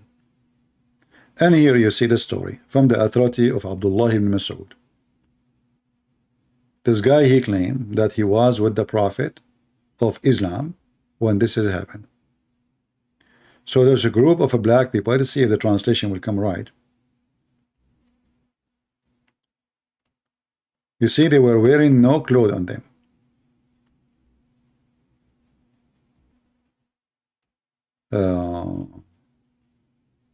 Yeah, the translation is silly. It's not really right, you know. But what you can do, I mean, we have to use Google. Maybe the best is to copy the text like line by line and translate, because sometimes when you put the whole page together, the translation come weird. But let's see where it says they were riding him all day long. Look what it says here. This person, he was terrified, the companion of Muhammad, and he wrote the Quran, by the way. This guy is a Quran writer, or he is a reciter for the Quran. They were riding Muhammad all the way since the morning until night. And then the Prophet, he messenger, he came back. Look what happened. The messenger came back, and he was in pain because they rode him all night and all day, or all day. where it says that they rode him. I'm trying just to read this stupid translation. It is, he came with heavy pain. Here we go. So the Messenger of Allah, he came with heavy pain. Almost he cannot even move, because they rode him all day. And for sure, translation, as I said, is coming horrible. The best way is to take the text, like few lines at the same time, and pause them in Google one by one. I think that is the best way to get a translation.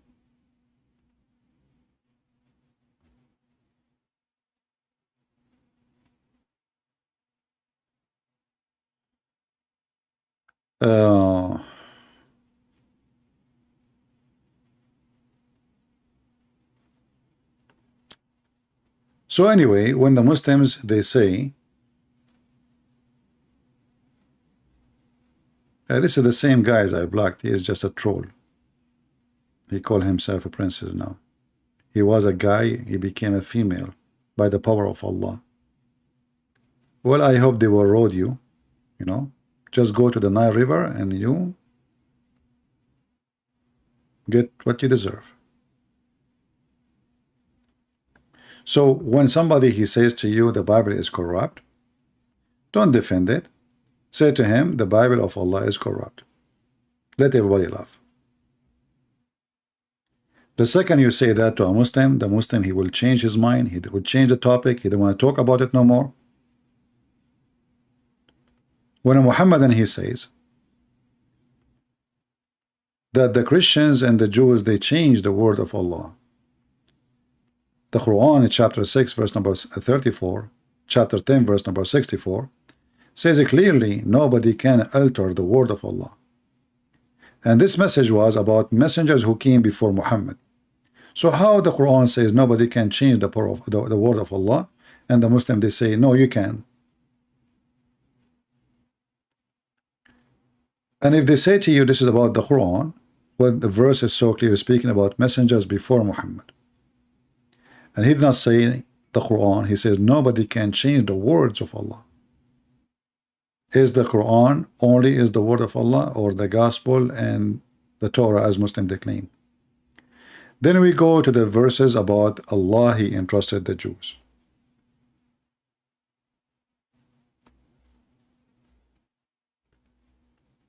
Allah, he entrusted the Jews. To do what? He entrusted the Jews to protect the Torah. Was Allah aware that his trust is stupid? So if Allah is the one who made such a mistake, is that a mistake? Muslims, is that a mistake or a bad, is that a bad decision, a mistake, a wise decision? Somebody tell me. Allah trusted the Jews to protect the Torah. He trusted specifically the rabbis and the doctors, the high scholars. Did Allah make the right decision? Any Muslim can help? The word trust is very clear. Mean he have faith that they are good. You trust people only when you have faith, you believe them. You believe they are good. When you trust somebody, you give him your money. You go to the bank, you give them the money. You're not even worried about it. Why? Because you trust that your money is safe. But if that is not the case, if you want to give it to your neighbor, you will be worried about your neighbor taking the money and never show up again. My friend Barahuta, why you have to repeat the same thing 1,000 times? We saw it. Come on. I mean, at least say something useful. So when Allah he say he entrusted, what about you make a comment about what I'm saying instead of repeating the same thing? You know why the Muslim says the Bible is not changed? Because we don't have 4 wives. Say something useful. Allah he trusted. Allah he made a bad decision or good decision, Muslims? So take this note, chapter 5, verse number, here we go, before you on the screen, 44. 44.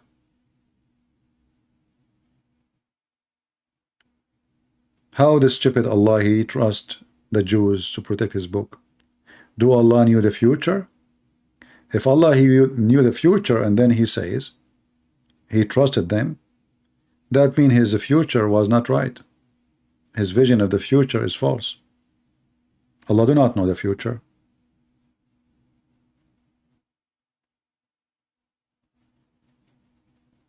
Do we have any Abdul?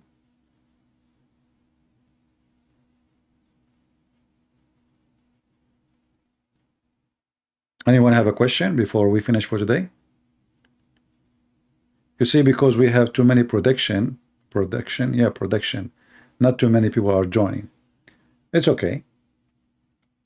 You know, I can slow down. I'd like, you know, maybe don't do video tomorrow, but I prefer to do more, even if there is not enough people watching. You know, doing the right thing is always a good thing. And I hope people will learn, people will take notes, and they will learn. He does entrust just means you gave them the responsibility for a test. Somalia. I don't know. This is an answer of somebody who have a mental illness. Let me tell you why.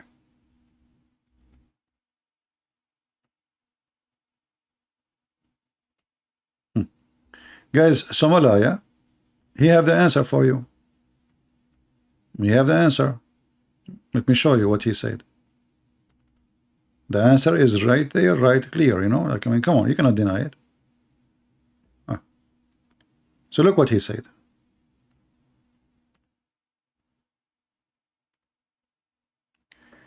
He does entrust just means you gave them the responsibility for a test between two brackets and they failed. But you know that when you use certain word, that word have a meaning. You cannot say it means. It just means. Trust is a trust. There's a billion word in Arabic can be used to describe what you are saying. And you Muslim, you claim that the Quran is a perfect Arabic. So how when the word Allah is using the wrong word if you want to say something else? If Allah he meant what you are saying, he shall not use entrust. And when you say for a test, this is the most stupid test because Allah is risking his book. You see, it is my responsibility as God, not as they are Jews. Jews are people, they are a human. Isn't it the Quran confirm that all human are sinners? How you trust a sinner? You do not need to test. Human beings fail always. Did Allah trust the Muslims in the protection of the Quran? Give me the answer. If Allah trusted the Jews as a test, well, he should give the Quran to be trusted to the Muslims. Look what the Quran says. And this is why the Muslims did not collect the Quran. The Quran says, Inna alayna jam'uhu wa Qur'anahu. It is on us to collect it and recite in it. It's not on you. Chapter 75, verse number 17. It is for us to collect it.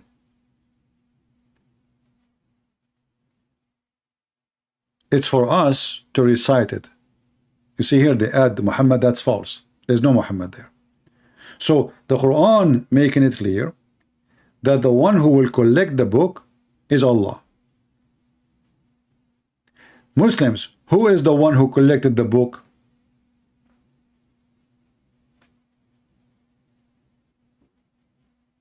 Any Muslim can answer? Who is a Muslim can answer us? Who is the one who collected the Quran? Was it Allah or Muslims, including Uthman, who burned the other Quran? Who is a Muslim? He have little dignity to answer. Did Allah keep his promise to collect the Quran?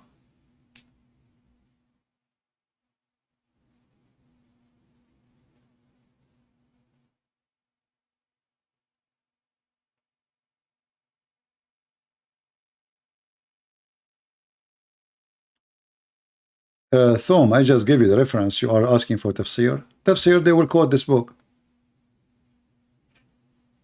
They will quote Ibn Mas'ud. Ibn Mas'ud is a companion of the Prophet, the false prophet. So what do you mean tafsir? This is more important than tafsir book. Any Muslim can answer me. Who is the one who collected the Quran? So now we trust the Quran that Allah, He said that I will collect the Quran. Did Allah keep His promise to collect the Quran?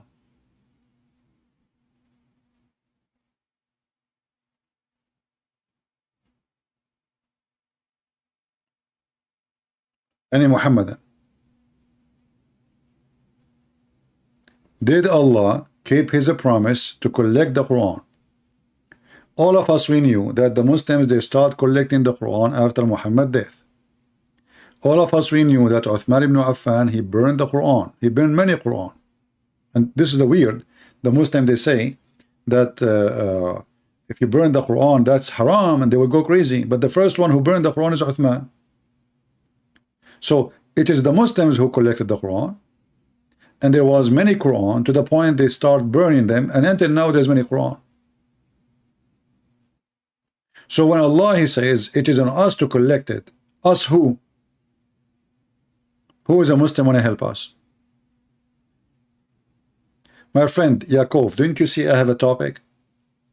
I just started answering something. Just wait.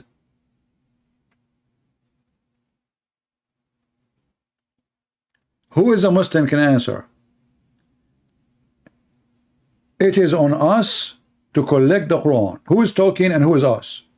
And did Allah collect the Quran? So do you see how the Quran failed its own promise? How you Muslim, you claim that the Quran is protected, and then the Quran is a promise to be collected by Allah, not by you. Who of you Muslims can tell me where we can find the Quran which is collected by Allah?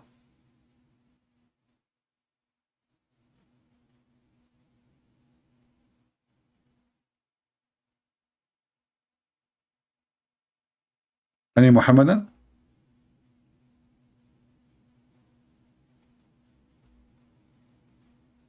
So do you see how Islam created a test, and always Islam failed its own test? So Allah, He entrusted the Jews, and the word trust means trust. It's not a test. And if you say to me it's a test, well, that's mean Allah, He do not know the result of the test, because He used the word entrust. So His trust was false. Same time, if Allah, He knew that the Jews are going to corrupt the book, and yet He entrusted the Jews to protect the book, that means Allah intentionally decided to corrupt His own book. Do you understand? If I know that by giving you this book,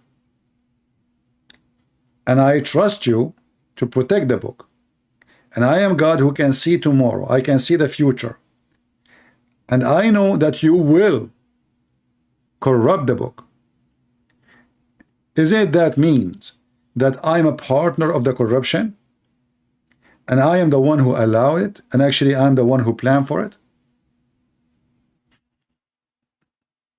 So do you see how stupid the whole thing here? If you ask the Muslims, can the corruption of the Quran or the Torah or the Gospel can happen without permission of Allah? What the Muslim they will say? They will say everything is by permission of Allah.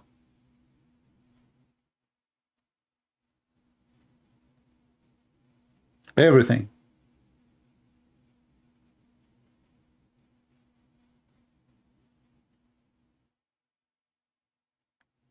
Therefore, if there is any corruption happen, it was Allah Who did it?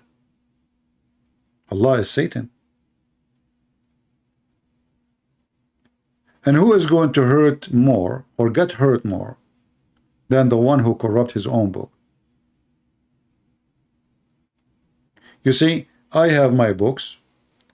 Somebody, he added something into it. Who is the first one who is going to be unhappy with that? Me. This is not what I say.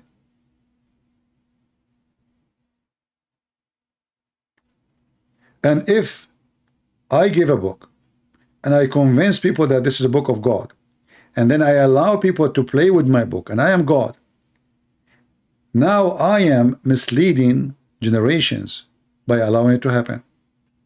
Why?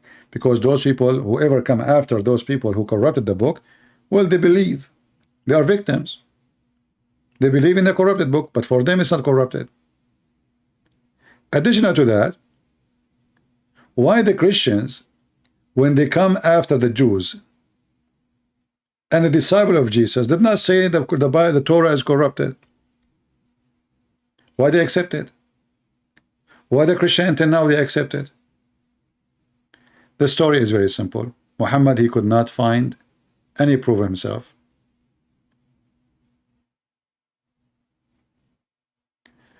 Hamoud saying, why it does matter to you? You will simply deny our answer. Let me ask you, my friend, what do you mean why it's a matter for you? You Muslims keep saying that the book of Allah, the Torah, is corrupted. The book of Allah is the Injil, is corrupted. I had to take an opportunity and to laugh at the Quran and the founder of the Quran.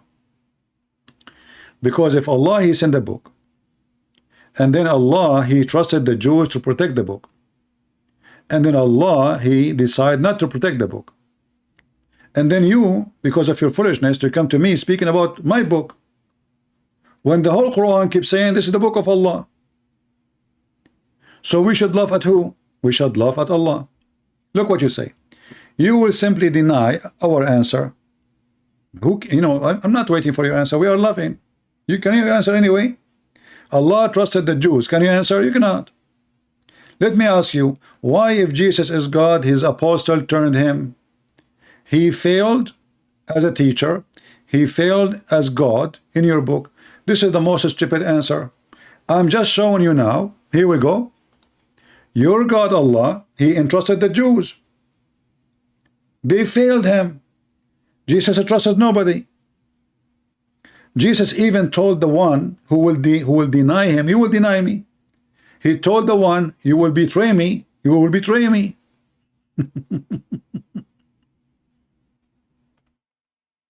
Your God, he trusted, and then they gave him a finger. Jesus told the guy who is going to betray him, you will betray me. It wasn't a surprise. Christian, is that correct?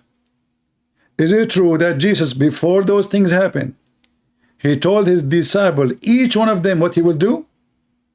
Each one of them.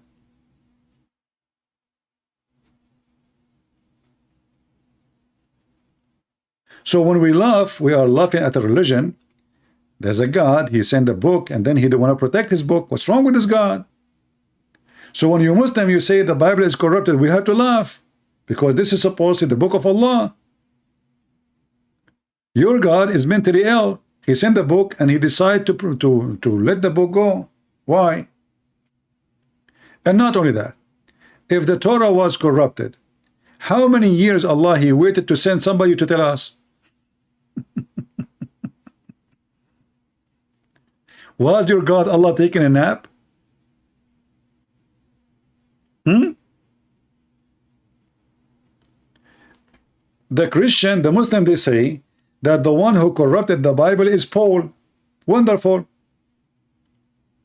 So Allah, he waited 600 years.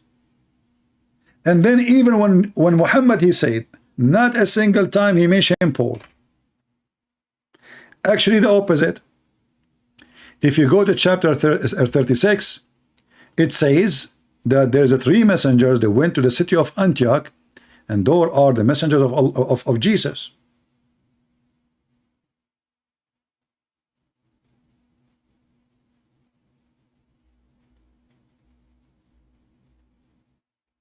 They are messengers of who? Of Jesus.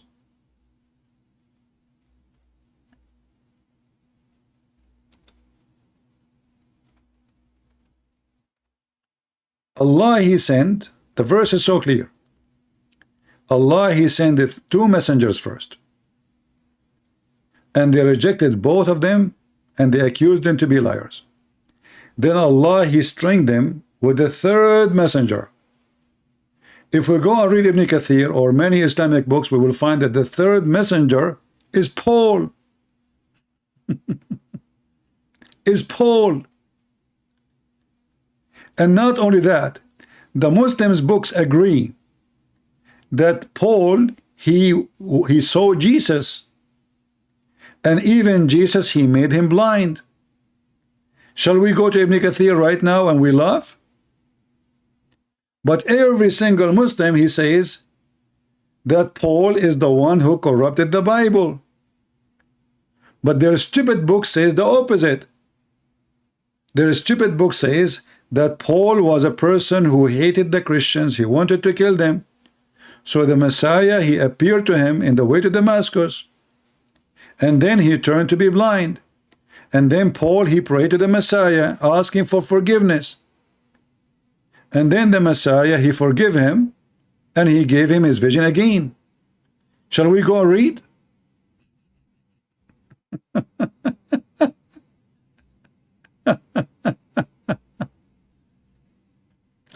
Let us go to the English version of Ibn Kathir, which is not the same as the Arabic one. Chapter 36, verse number 14. And the Muslim, they will say, CP, this is the hadith, the narration of the story is da'if. The Mimi Hijab, it's fabricated. You remember Mimi Hijab when he spoke to me? He started reading this one, I was reading a different book. I said, you eat it. I'm quoting a different book now.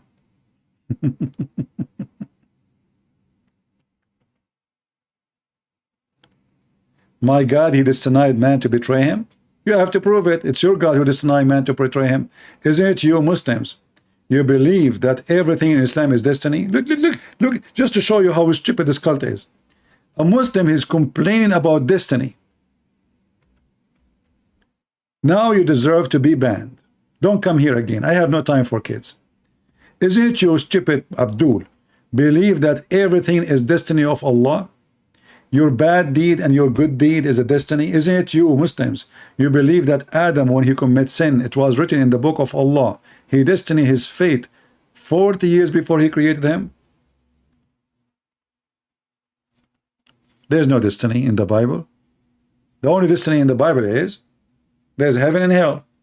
You can't choose third option, if we can call it destiny. But as long as there's a choice between two, it's not destiny. That's why Jesus says, not everyone says to me, Lord, Lord, will enter the kingdom of my Father, but the one who do his will. So if you choose to do your own will, you're free, but you will go to hell, like your prophet. So now let us go to Ibn Kathir and see what Ibn Kathir says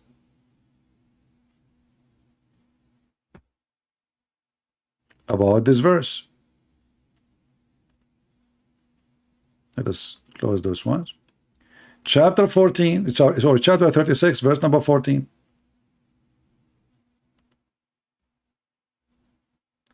Every stupid idiot in the internet, he keep attacking Paul from the Muslims. Then we go to their book, we will find that Paul is a messenger of Allah. And not only he is a messenger of Allah, he is the strongest between them. And he was sent to the city of Antioch. Let us read together.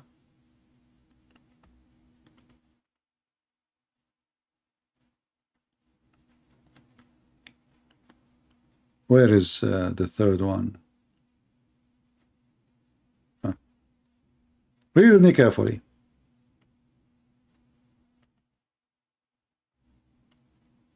So those messengers, they were sent to where? To the city, to the people of Antioch. Is that making ringing a bell for you? And they were the messengers of the Messiah. Now they are saying here, the Christian, they claim So we cannot take it serious, the Christian claim. But it says here, actually, this is the view of Abu Potato, not the Christians.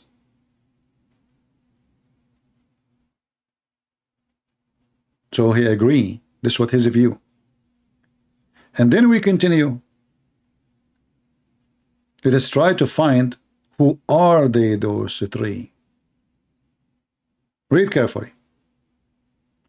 So we reinforce them with the third. Meaning, this is now Ibn Kathir. We supported them and we string them with the third messenger. Ibn Jurayj narrated from Wahab ibn Sulaiman, from Shu'aib al-Jabi.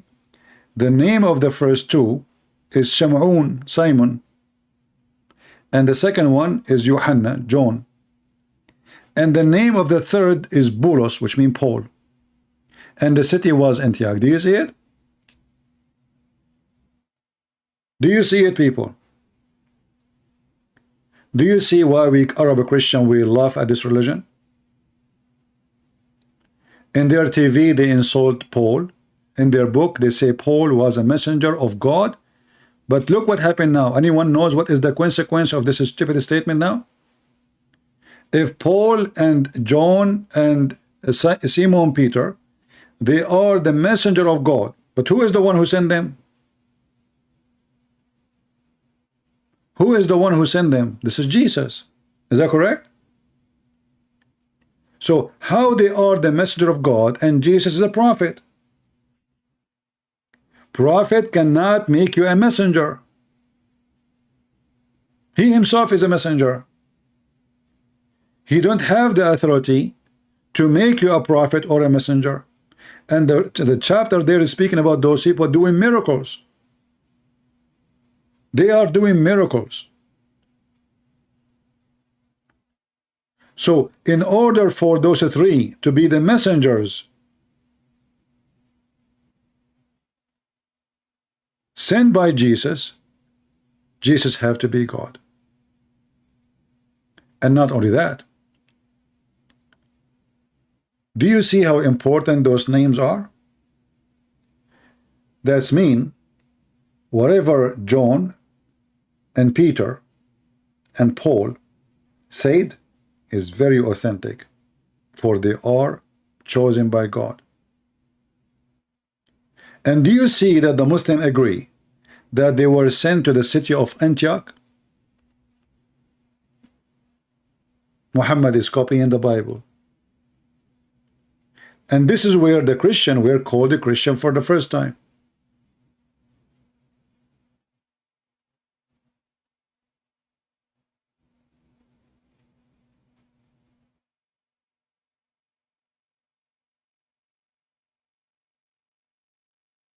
Well, the Muslim, when they say that preserve, it's mean word by word. But as you see, this is a lie. Even the Quran itself saying it clearly that the Quran is not preserved. The Quran itself saying that. How is that? Here we go. Read and laugh. Chapter 2, verse 106 says that Allah make the Muslim forget the Quran. And Allah will make the Muslim forget the Quran so he can send a better Quran or similar Quran. And this is why this happened, because Muhammad, he cannot remember to recite the verses twice correctly. So in order to give himself excuse, he said, don't worry. If Allah, look at the first translation, if we supersede any verses, why Allah want to supersede any verses? Or cause it to be forgotten. Why Allah want to cause the Quran to be forgotten? I mean, have you ever heard of somebody, he sent a book and he caused you to forget his book? Imagine Jesus, he says something today in the morning, and at night he says to you, forget it.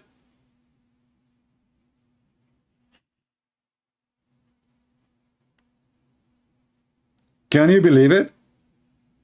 And not only that, he asks you to forget it, and he says to you, I'm going to make something similar for you. Have you ever heard of a stupid thing like this? So you have a house from 3 bedroom. Allah, he will burn it for you. And Allah will say to you, I will build something similar. So why you destroy the first house if the second house would be the same? And there's more garbage in this verse. This verse, by the way, is a priceless. And for very one word is a priceless. Do you see the word better? Do you see it? How in the world that there is a God, he can write better book than his book?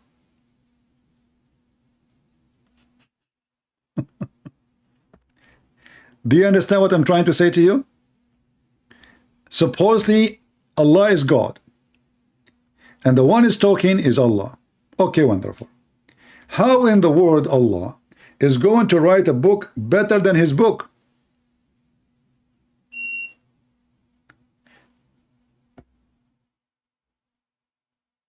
Anyone can explain?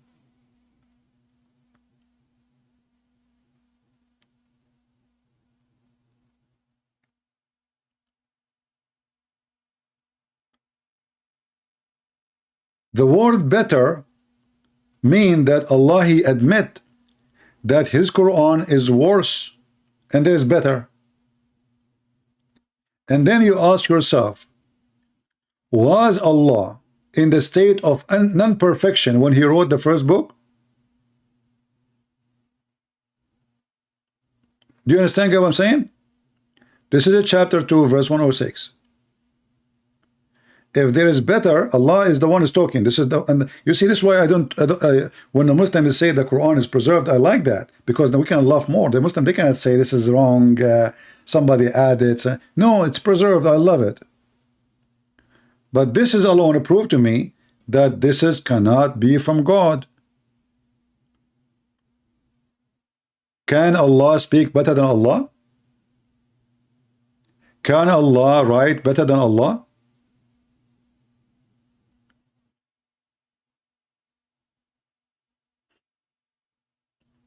If Allah is the one who made the first Quran, how Allah is going to make better Quran than the first Quran?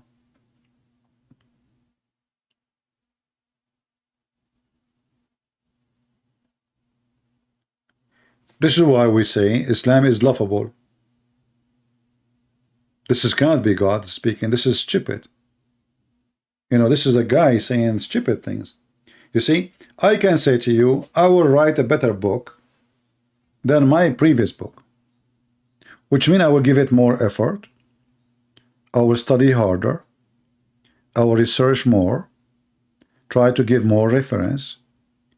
It can happen because a human being can improve himself, and you know, he gets smarter, or more education, or more skills in writing. But we are talking about the perfect God. So if this is the scenario that Allah is going to write a book better than the previous book, that means Allah was not perfect when he wrote his first book. And he is not going to write a perfect book tomorrow too. Why? Because it is just better. Not the best. Better is a word you use to elevate one upon the other one. Is that correct? That means the first Quran was not equal to the better Quran. Then how in the world Allah he wrote a Quran which is not good?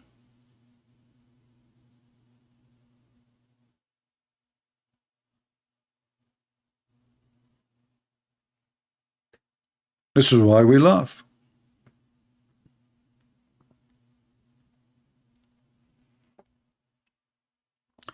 Can you show proof for only one God? Why only one? Big Shama, my friend, I don't care really if the God is 1 or 2 or 5 or 7. That is not really will make any difference. Show you a proof about what? If there is somebody believe in 7 gods, 10 gods, 20 gods, and they all exist, then he's right and you are wrong.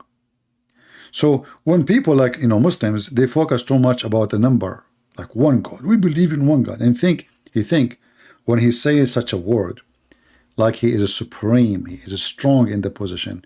For me, it is laughable, because it doesn't matter really if it's 1 or 2 or 3 or 5 or 7 or whatever. If they are exist, they are exist. Can I change the number? Guys, do you understand what I'm saying? We don't accept God because he's 1. What if he's 7? What if there's a million God? We don't have a choice to, they are God. The question is, are they true or not? And I think our friend here is a Hindu. So this is not the challenge for any one of us. Because who care about the number? Numbers doesn't make you better, less or more. God have a qualification. And his first qualification is his ability. So if you can bring me a million God, and they can create universe like this, and they can create humans and animals and trees, well, they are God then.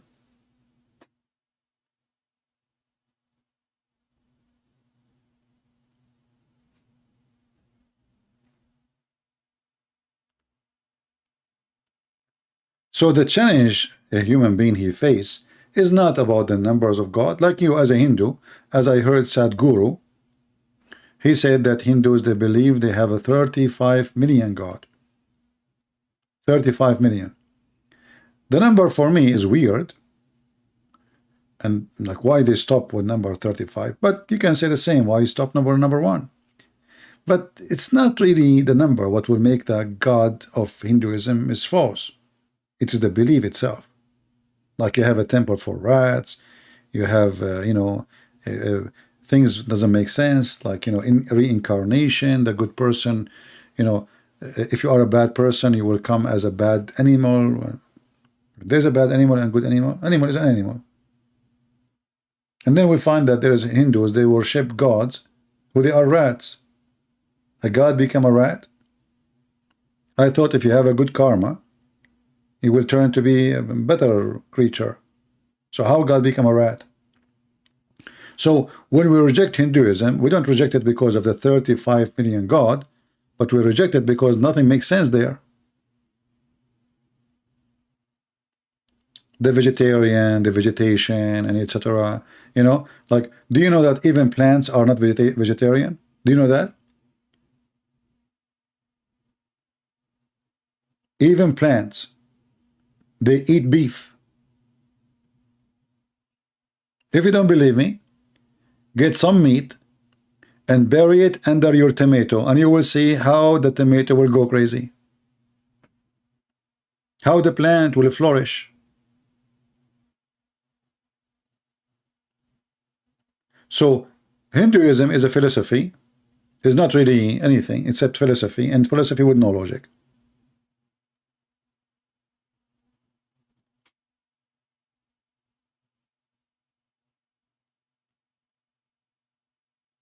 Islam is, on the other hand, I believe it took a lot of things from the Hindus.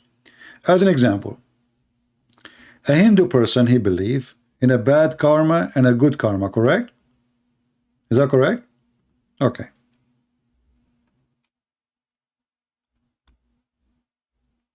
If a person he have a bad karma in life, karma mean action.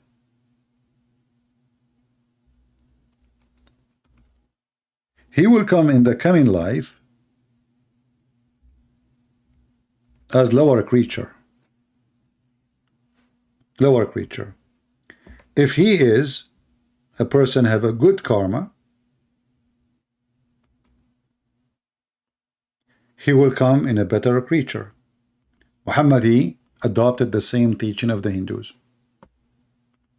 Muhammad believed in reincarnation of a human being from human to animals and from animals to human. Look what Muhammad said. This hadith, we cannot find it in English. Let us find.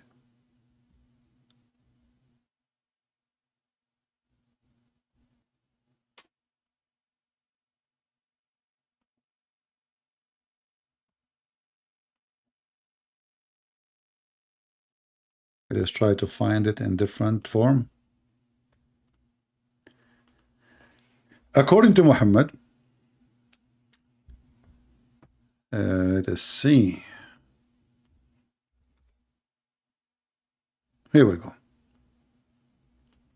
According to Muhammad, a person who is a martyr for Allah, he will come back in the heaven. He will live again in the heaven, and he will, his soul will be given the body of a green bird, and those green birds will be living, hanging themselves in the chandelier, and this chandelier is hanged on the throne of Allah.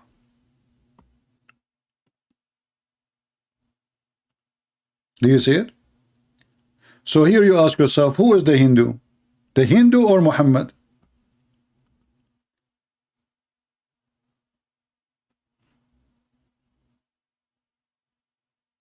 Do you see it?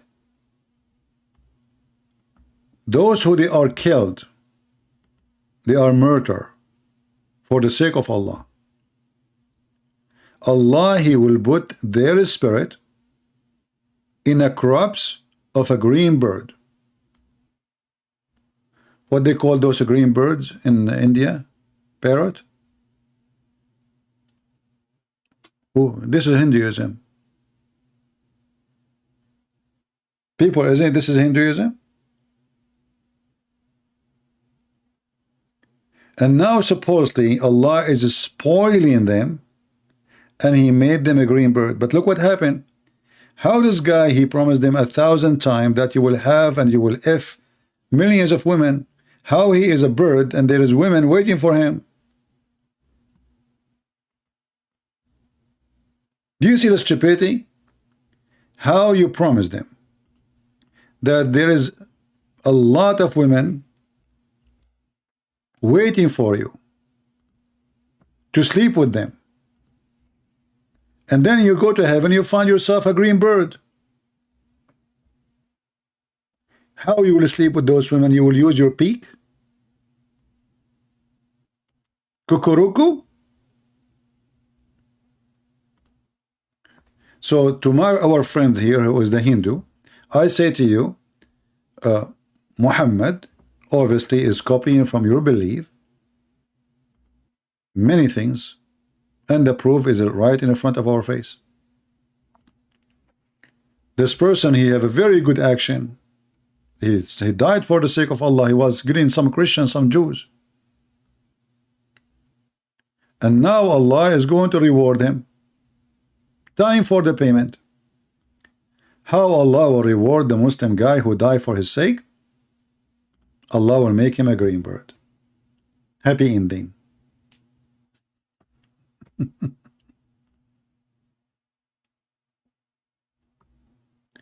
And the funny, it says a green bird, maybe a chicken, not necessarily this. Maybe it's a chicken. It can be a chicken is green. It says a green bird. He didn't say what kind of bird.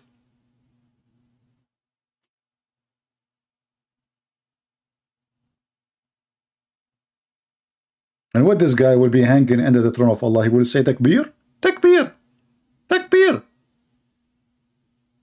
hummus, shish kebab, sallallahu alayhi wa sallam.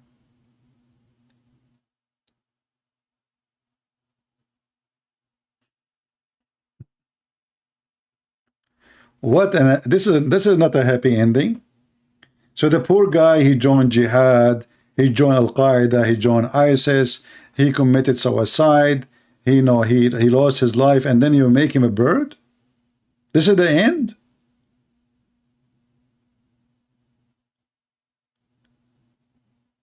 And your wife a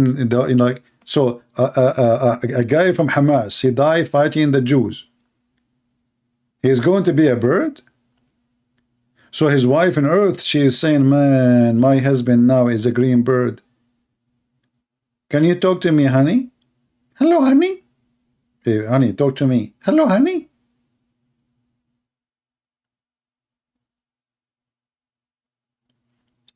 Hey, Tony, welcome. By the way, if you say hello and I did not answer you, I'm not ignoring you, but you know we have a topic. And as you see, it's very important, the bird. This is the happy ending. You will become a, you know, why Muhammad did not say he will become a dog? I mean, what difference is going to make? It's an animal anyway.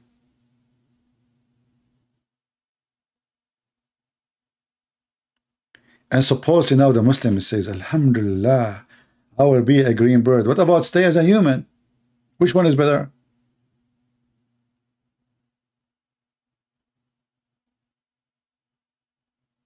How this guy is going to drink wine? Isn't it the Quran promised him a river of wine?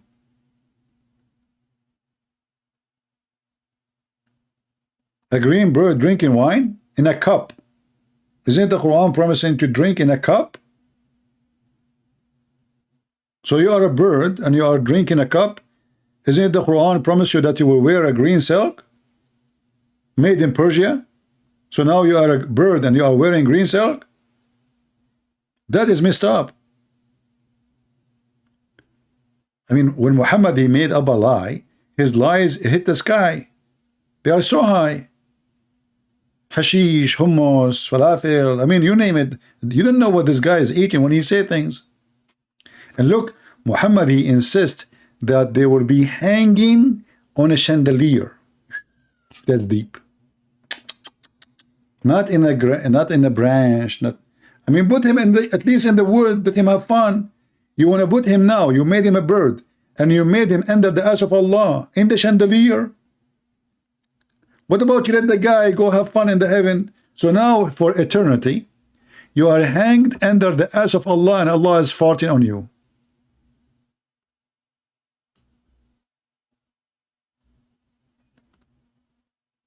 Let him go, let him have fun. Now he is a bird. Maybe he will find a spouse, a bird like him, female bird. You know, they are like flirting now. Like, do you like me? Do you? Do you? Do you love me? Do you? Do you? Do you hate me?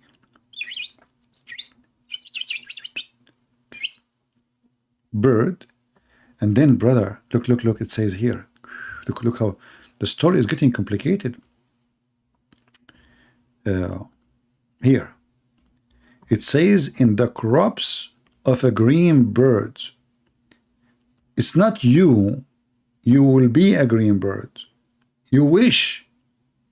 He is using a crops of birds who they are already exist. And he insert your soul inside them. This remind me of hot dog. I told this story before. You know, first time I came to the state, I went to a church, and the guy in the church, very nice people, you know, very friendly. One guy in the church, he wanted to take me around to show me the town. So he said, do you like to eat? It was like noontime almost. I said, yeah, sure, you know, I was hungry. He said, let us eat hot dogs. And I was saying to myself, what he said? Did he say really hot dogs? And I was looking at him, I mean, do this guy really eat dogs? You know? And then I start saying to him, you know what? I'm not really hungry. I will eat later. It's okay. Let us go around and, you know, I will go home soon. You know? He said, what happened a second ago? You said you want to eat, you know? He don't know. I was shocked, you know. He just told me when I eat dogs. I don't want to eat head dogs. I don't want to eat cold cats. I want to eat a green bird. It took me some time to find out that it's hot dogs. I mean, it's very weird. Why you call it hot dogs? If there's no dogs involved. Anyway, you know, this is what happened to you when you are like very knowledgeable in English. So Allah will insert your soul inside a hot dog, a green bird. Crops, and those birds, they are hanged in a lamp suspended from the throne, which go where they wish in paradise. Brother, those birds,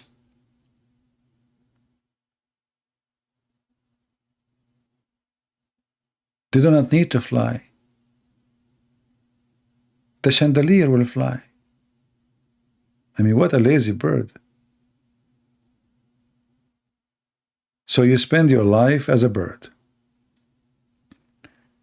going around in paradise full of Abdul having sex, and you are the only one who is just watching. And the excuse is that Allah now He favor you and He made you a green bird. Somebody give this one to Sadhguru. You know Sadhguru in India? He will love it. He will make a story of it, and he will make himself look smart, you know, because this Sadhguru, he bring a bunch of idiot, and he said, sit down on your ass, relax, close your eyes. Now let the bad energy come out. The bad energy, and by the way, don't forget the donation too, come out. And we have an envelope, you can put the money there. Let the bad energy, and let one of the girls come and take the donation, okay? And let the bad energy come out. And please don't close your eyes when the donation collection is coming, you know, open your eyes to give the money. And relax. And now I want all of you to raise your bum, because this is how you can relax. And now let the bad energy come from your bum. All the negative energy, keep only the positive energy. And don't forget the donation, by the way. And now, and then the guy, he keep talking about accepting each other, being nice to each other, refusing the bad energy. If somebody didn't agree with you, don't get angry. Learn the acceptance. Learn how to suppress the bad energy. I made a video about him 15 minutes after he went to YouTube and he reported me. It turned to be that all the bad energy in the world is in his ass. I mean, at least wait for 20 minutes. 15 minutes. They went to the channel of Sadhguru. They told them that this guy, he made a video against him. He went to YouTube and he reported my video. And he is the guy who spent his day talking about accepting each other. If somebody disagree with you, why you get angry? Because you have an echo inside you. Because you don't want to accept that you can be wrong.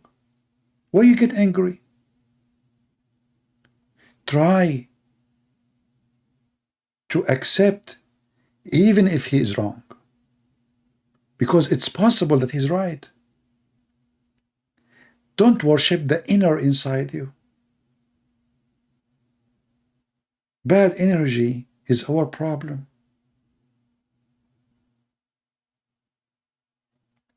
This is why the Lord, he says, be aware of false teachers. From their fruits you shall know them. Correct?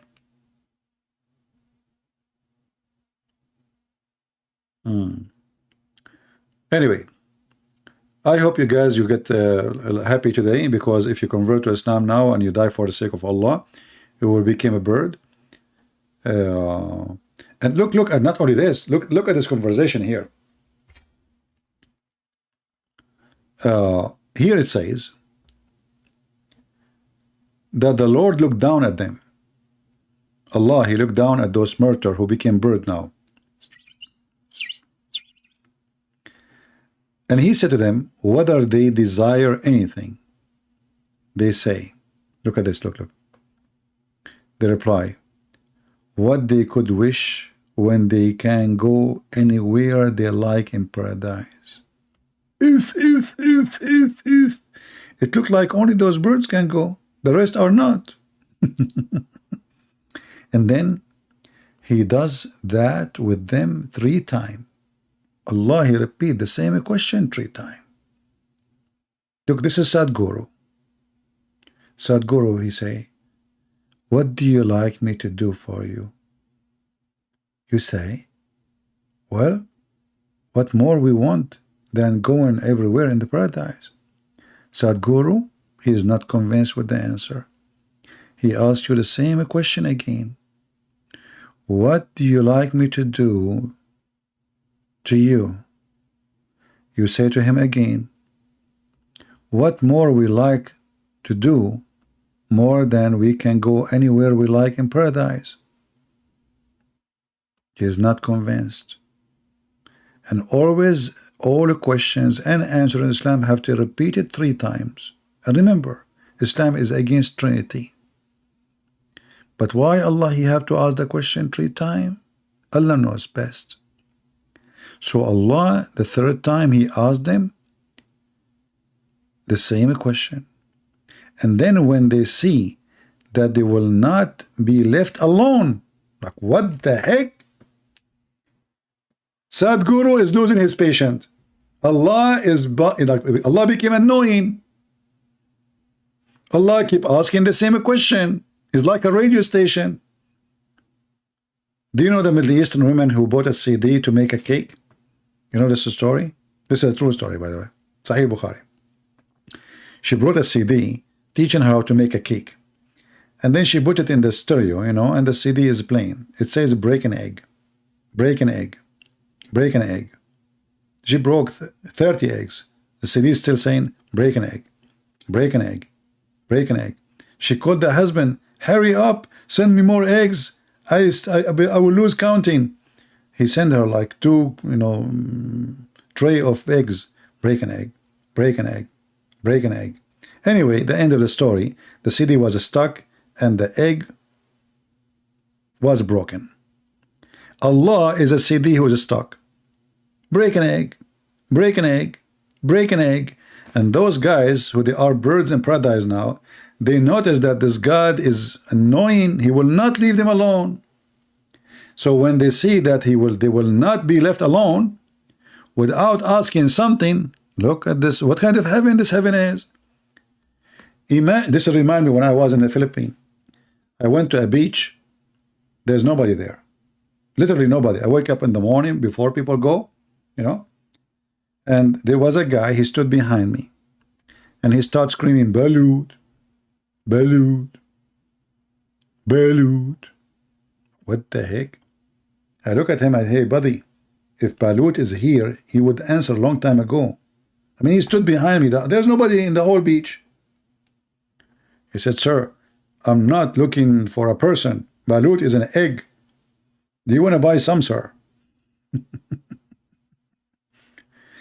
And this is Allah, Mr. Balut. He keep asking them the same question. And they are now supposedly in heaven. And the beach is empty. And he chased them. He keep asking, no. Tell me, you know, what do you like? What do you like? And Allah, like, come on, Allah, we don't want anything. Just leave us alone, man. But they notice that Allah will not leave them alone. It's like a scam coming to your door. He keep knocking. And then they tell their Lord that they wish him to return their spirit to their body so they will maybe be killed in his path once again. Look at this wish.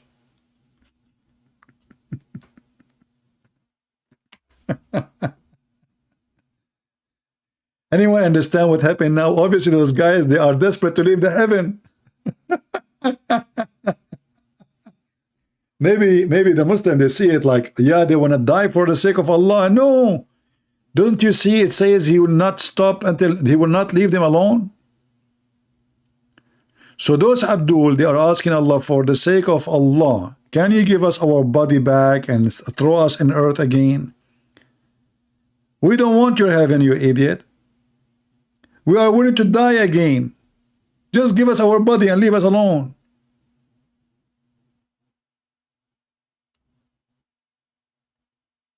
What a stupid religion.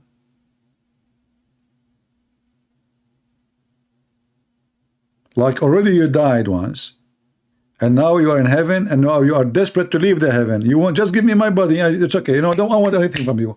Just please give me my body and throw me back. I want to die for you. Don't worry. I want to do jihad for your sake. What kind of comedy is? And who is the stupid fool want to believe in it? Mr. Bird. If you want to know how Osama bin Laden now look like, take a look. Should he look like Osama, to be honest with you? I don't know, somehow. I'm not sure, really. I mean, the mouth, I don't know. He looked a little bit different. There is some. I'm really confused. Maybe it's Osama. I don't know. Oh, this guy, he's not a green. Why green, by the way? I mean, there's a million color in the world. This guy, he's stuck with. Look at this. How beautiful this guy. Why not the red? Oh, look at this guy. What he's doing? What the heck? What he's holding in his hand? Yellow. You know, the yellow is a special color for the Shia. Anyone knows what is special about it? Who remember? Let us see if you guys remember. Why the yellow color is special for the Shia? Anyone knows? Okay. If you, according to the Shia, if you wear a black shoes, your private part, your penis, will never function. If you wear a yellow shoes, your private part will be like boing, boing, boing.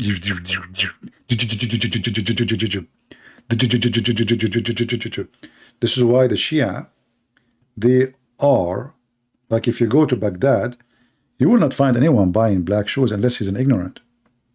They are the cheapest.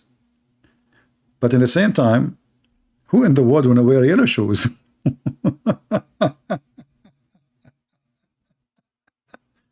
And this is the lucky yellow bird. So you can imagine how good he is in bed. I mean, this guy is not only his shoes is yellow, everything about him is yellow. Unbelievable. True story, by the way. Look at this guy here. Yeah, this is a Muslim bird. Takbir. What stupid religion.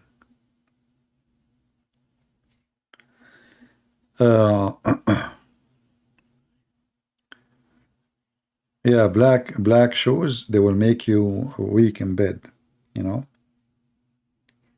Don't wear black shoes. And you know, I was like saying to myself, what's my problem? What's my problem? What's my problem? And then one day I discovered that all my life I was wearing black shoes. True story. Black shoes will make your oh boy. Are women wearing, you see, they don't talk about women, they talk about men. And like the Shia, they have their own, you know, crazy stuff. Like as an example, if you look at your wife anus and you are having sex with her, your son or your whatever son or daughter will come and mute. She cannot talk or he cannot talk because you look at her anus. You cannot look at her anus. Haram! Haram! Okay? Yeah, they have, you know, the Shia, they have a crazy stuff. If your wife, she is giving you birth only for daughters, you spank her in her ass 7 times when you are having sex, and you say, Ya Ali. Each time you spank her, you say, Oh Ali, oh Ali. Oh, you have to spank hard, by the way, okay? Just to let you know. Then she will give birth to a baby boy.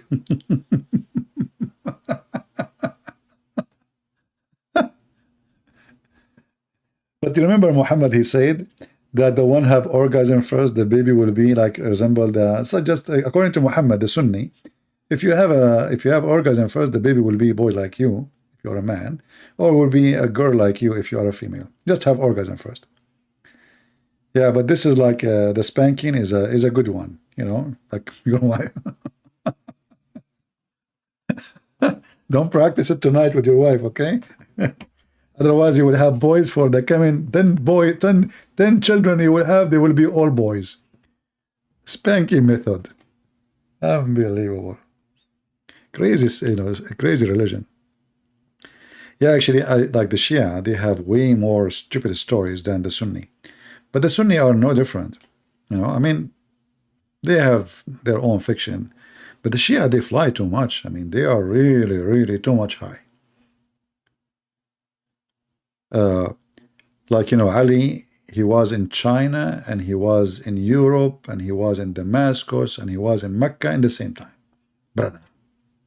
And Al-Hassan, he speaks 70 million language. Brother. 70 million. Just only 70 million language. Hey, okay, what you can do about it? If I want to make just a special program about the Shia, you will die laughing.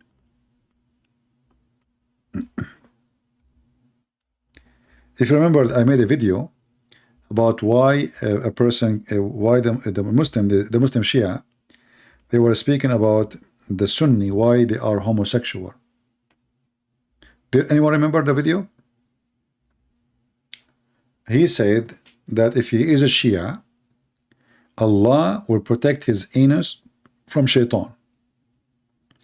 But if he is a Sunni, the baby, when he is born, shaitan, he put his finger in his anus.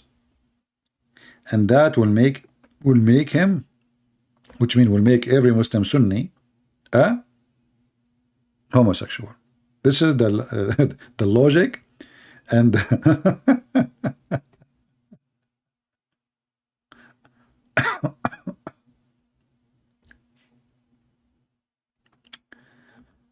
oh boy, hard to believe, isn't it? And it's sad, by the way. I mean, we are in the year 2000, whatever, and then the people, they believe in this, and they go on TV. I mean, this guy, he have his program. His name is Yasser al-Habib, you know, and he explained, and he move his finger, and he tell you how shaitan, he insert his finger in the anus, brother, in the anus of the Muslim Sunni.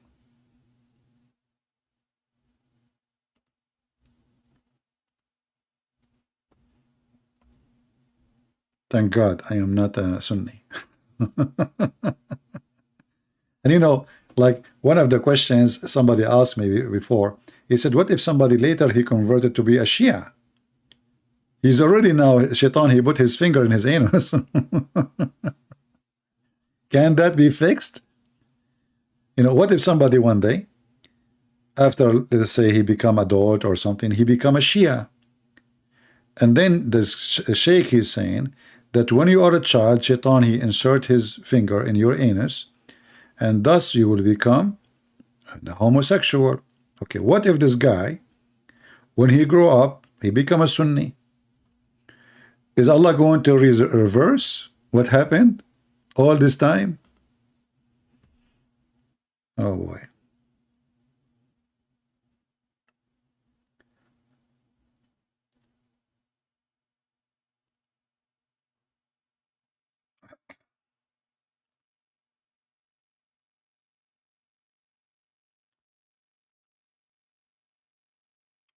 You know, actually, they have a story. Maybe I should make some special video about the Shia. Remind me, maybe next week.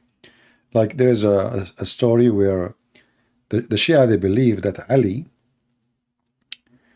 he is one of the prophets who suffer from things. Or he was the accompany of the prophets who have from hard time or harsh time.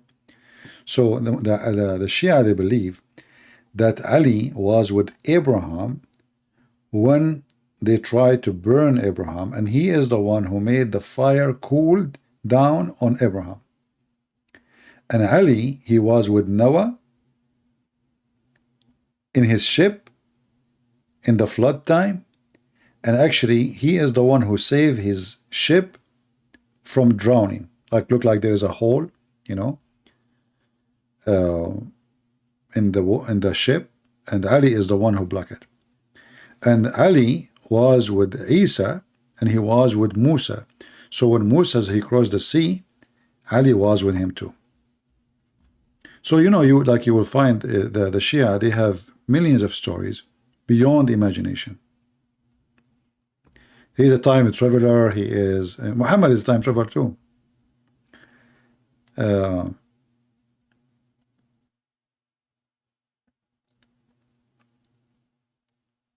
I'm just trying to remember like some stories. Oh, hold on. There's a verse in the Quran where Allah, he speak about a mosquito. A mosquito. So he said it's not like it's not hard for Allah to give an example or a parable of a mosquito and higher, which means even if it's small, He can make a parable about it. The Muslim Shia, they believe that Ali is the mosquito.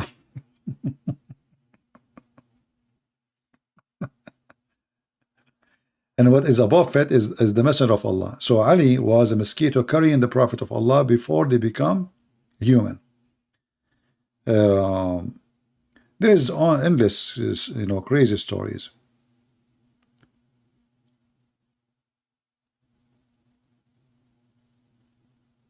Oh boy. There's a story about Noah. I'm trying to remember what the story was saying.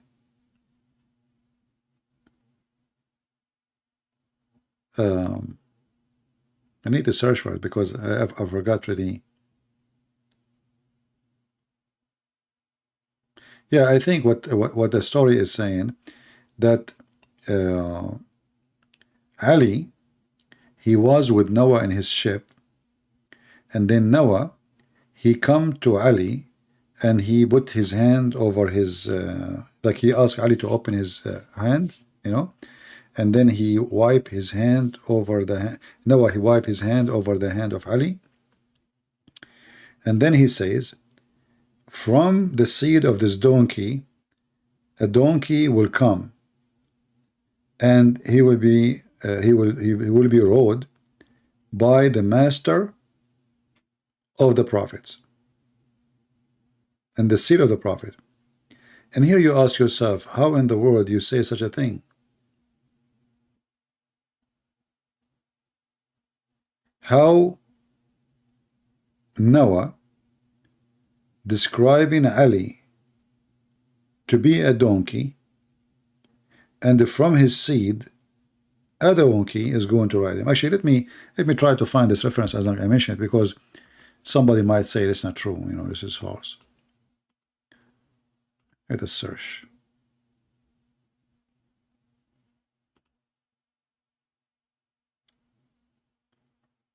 Okay, let's see. Yeah, there we go, we found it. And I will give you the link, so in case they say this is not true. This is the book of Al-Kafi. Al-Kafi is the same as Al-Bukhari. Let's take a note. This is equal to Al-Bukhari for the Shia. So if you go here down, it says,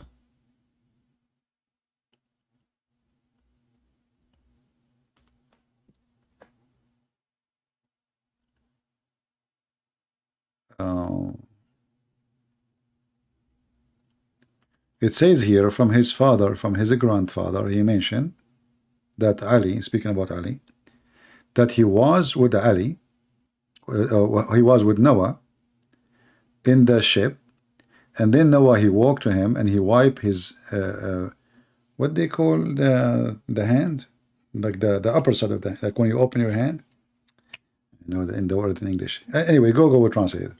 So he wiped his hand and he said, from this donkey, a donkey will come, and the master of the prophet will ride him. And if you go here a little bit before it, it says, that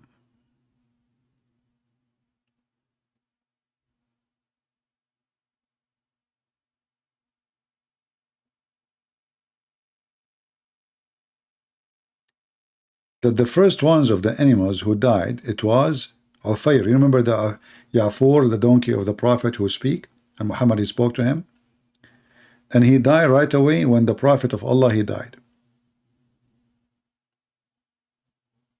And then he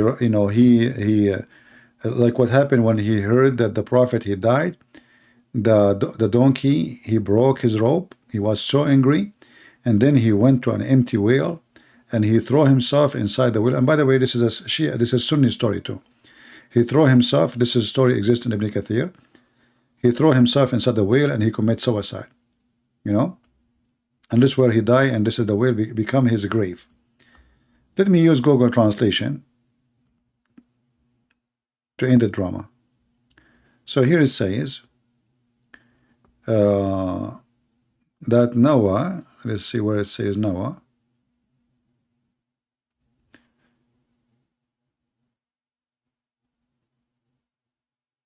Yeah, here speaking about the donkey, how the donkey commits suicide. His name is Afir. Here they call him Afir. The Muslim Sunni, they call him Ya'fur. So this donkey, he throw himself in the well of dry water. There's no water in it.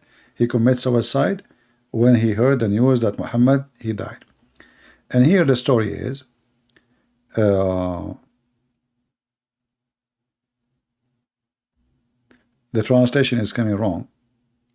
So Noah, he came to Ali and he said, from this donkey, from his seed, a donkey will come and will ride him, the master of all the prophets.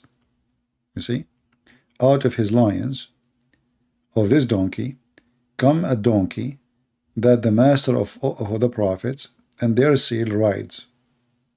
All right. And then he says, praise to Allah who made me that donkey.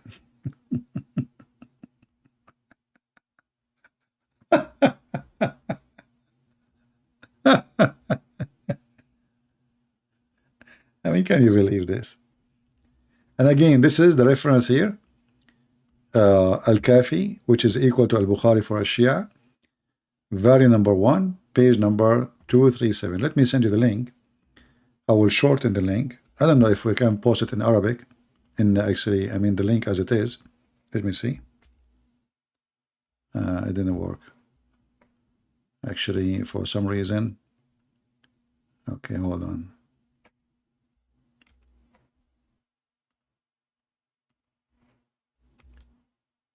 Oh, it doesn't go. It says very long because there's Arabic font. Let's see. Link shorten. Link.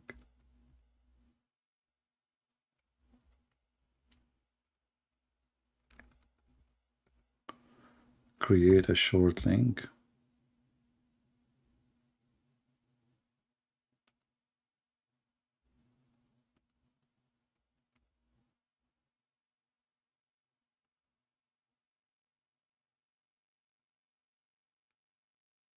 Okay, now we post it for you. And let me know if it works.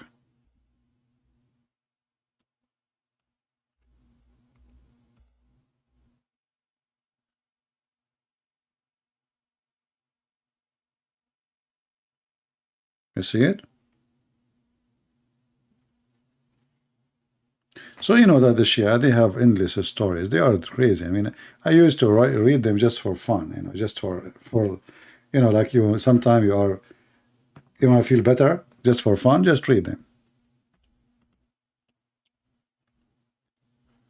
Yeah, and by the way, the Shia, they believe that Ali, excuse my language now, don't be upset.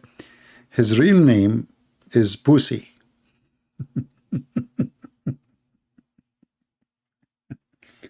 And his name is in the Injil is Elijah. Elijah is Ali.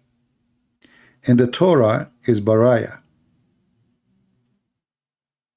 In India, his name is Kabur. In Rome, for the Roman, his name is Batrisa. For the Persian, his name is Jubair. For the Turkish, his name is Tapir. For the black people, his name is Haytar. And for the priest, they call him Pussy. Excuse my language.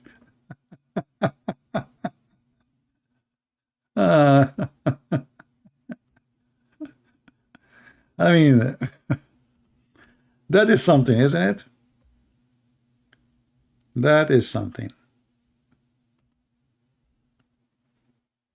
And now for sure they will say to you it's a lie.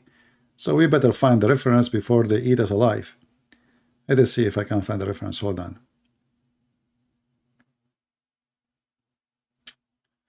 Where are we going to find this now? Here we go. Okay, let us close this one. And we take this one.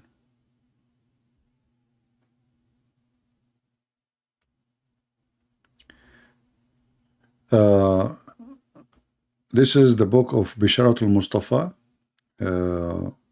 page number 33. and we zoom out.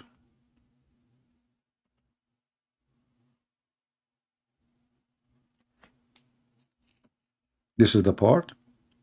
I'll use Google Translation. Here it says, and his name, like the priest, they call him Pussy. Yeah, let's translate. Shall we? I mean, look how many names he have. So my name in the Bible is Elijah. Ali is Elijah. Take a note, please. Okay? So he's Elijah in the Bible. In the Torah, his name is Bariah. In the Zabur, his name is Ari.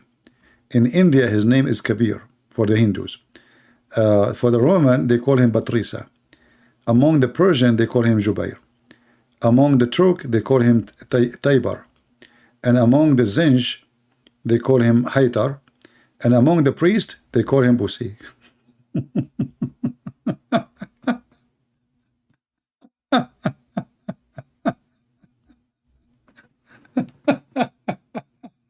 No comment.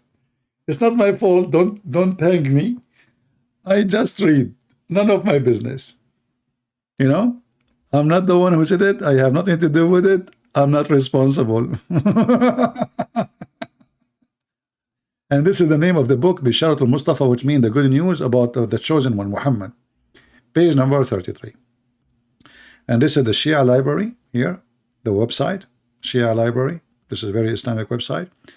And now let us give you the link. Well, the English translation is funny how the word Busi is coming, you know, like Busi, you know. Oh boy. I mean, I'm telling you, this religion is really crazy. I mean, the more you study it, the more you go nuts, you go crazy, literally. I mean, this beyond stupidity. And then you ask yourself, like, even those people even they read what is written in their books? Do they really read? So let me pause for you the link. Who won the link? This link is a prize. You have to pay for it. Now I got you from your hands, all of you. You have to pay for this page. You like it or not, I got you. So his name is Elijah. I mean, they worship him, man. This Ali, he is their God. By the way, if you go to Iraq or to Iran and you laugh at Ali, as we are doing now, you will be dead in 2 seconds. Never do that there. I'm serious. Never, never, ever. They will kill you immediately. Yeah, let us make an auction. Who want to pay more to get this link? You know, halal link. Here we go. This is the link. You can open it and you can save it in your, yeah. So the priest, and the funny is, the one who called him the what word is the priest. Look like the priest, they choose the correct word for him. And then among the Abyssinians, Batrik, look, this guy, he have multi names. Man. How many people watch your debate live when you debate Sheikh Uthman? This guy would never dare to debate me. How he would debate me? He's a coward, he's potato.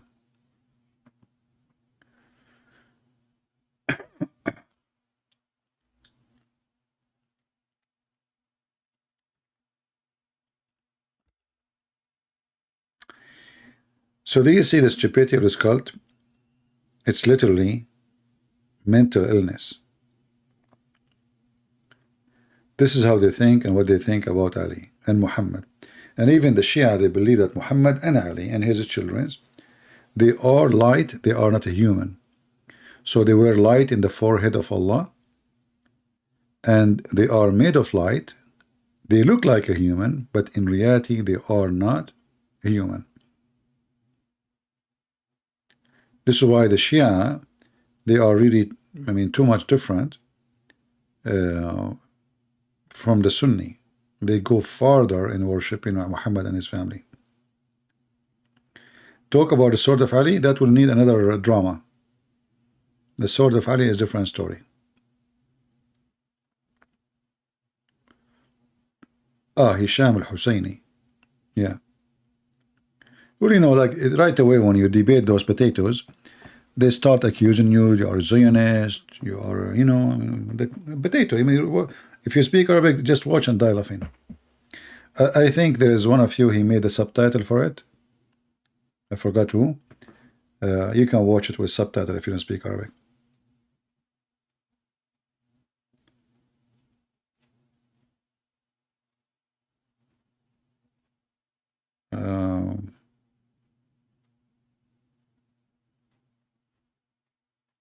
Yeah, I mean, if this Uthman, he could not even handle good logic, and we cannot compare what I know about Islam and what good logic know. How he can handle me. That's why they are intimidated. They were not dare even to speak to me. They knew. But even a kid, he was able to make him hummus. Let me see if I can find the reference about the yellow shoes. Who want to see the yellow shoes? And the black shoes. Let us see.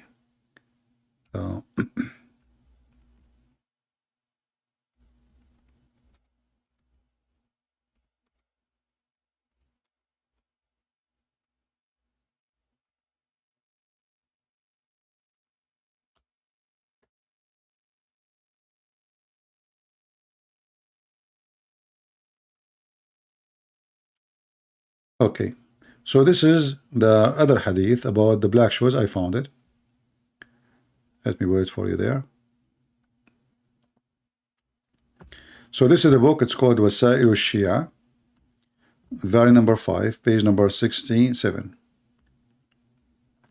Hadith number 38, or story, issue number 38. It's hated to wear black. It's not haram. It is not likable. It's not right to wear a black shoe. Why? It says here, from, you know, all the way to Ali. It says, he said to him, he looked at one of his companion and he saw him wearing a black shoe. So he said to him, what's up with you and with this black shoe? Don't you know that a black shoe will make you lose your vision and will make your penis loose? And it's more expensive than other shoes? And nobody, he wear it and he thought of himself highly. All right? And this is the same hadith here, you know. So, according to the story here, if you wear a black shoe, you will lose your vision and you will lose your penis. Let us use Google translation, shall we? Guys, you like it, don't you? When I'm going to go?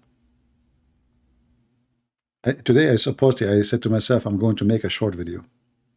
I think I need to buy an alarm and put it here in front of me, like 45 minutes and done. So this is the reference, Wasa'il al-Shia, part number 5, volume number 5, page number 67. And here it says, when he was walking with his companion, he said to him, he saw him, he looked at him, and his companion was wearing black shoes. So he said to him, what's up with you and this black shoe? The translation is not too much accurate. He said to him, don't you know that it harm the eyesight and relax the penis?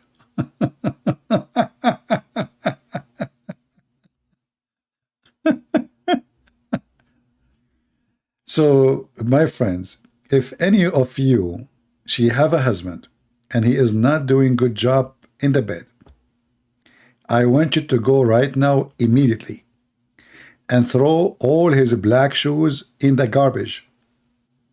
He woke up in the morning, he will not find one of them because now we knew the problem.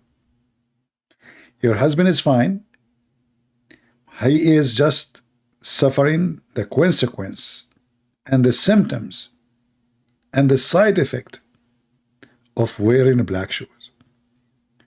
And I'm sure now that we solve a lot of problems. And your husband, he do not need to buy any medication. He do not need to see any doctor.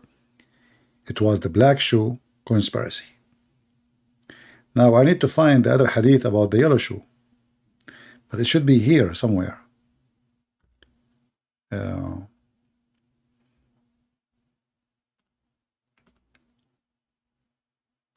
Where is the yellow shoe?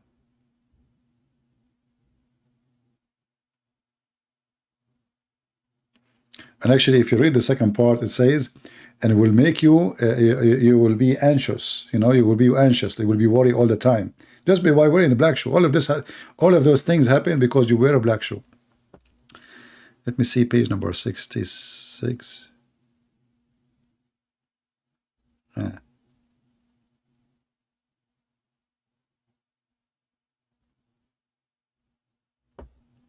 Go to 68.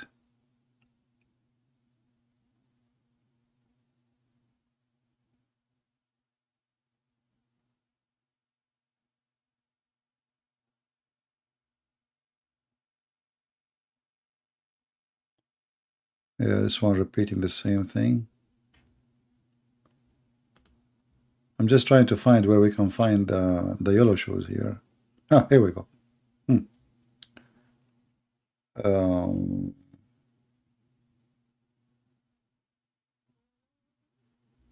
But here is not talking much about 6 with the yellow shoes. Let us see maybe the page after.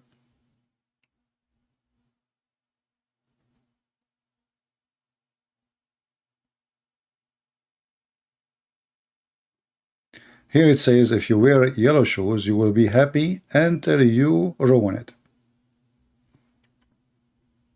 All those pages about yellow shoes.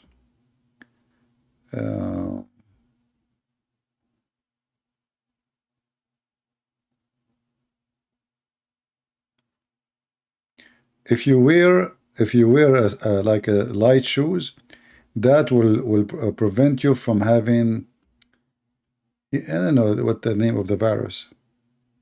You know, it's a virus, you know, destroy your lung. I forgot the name in English. Maybe somebody can help. Actually, we can use a Google translation. Hold on.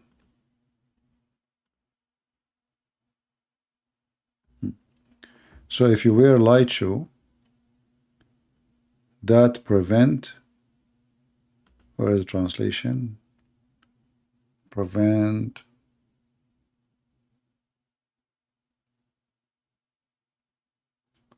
from tuberculosis. Is that the name of the disease? I don't know. This is what Google is saying. Let us go to the other page about the yellow shoes. See what shoes can do? All those shoes can, I mean, shoes can do a lot of things. So here he says, if you wear shoes, wearing slippers is safe from leprosy.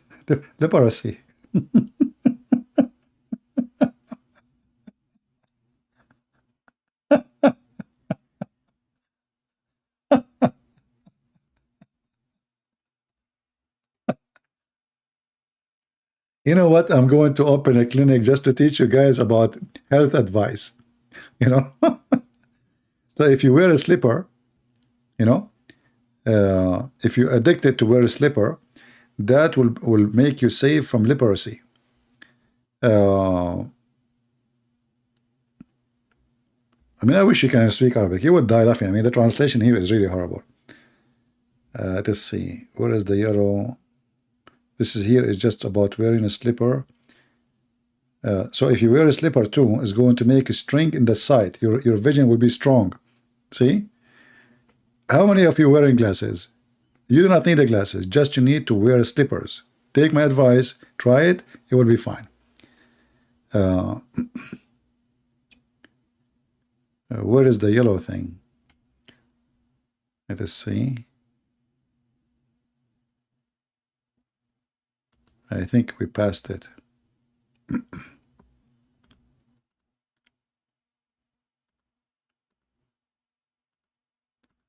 We have to go to the Arabic page. And let us see if we go to page number 75.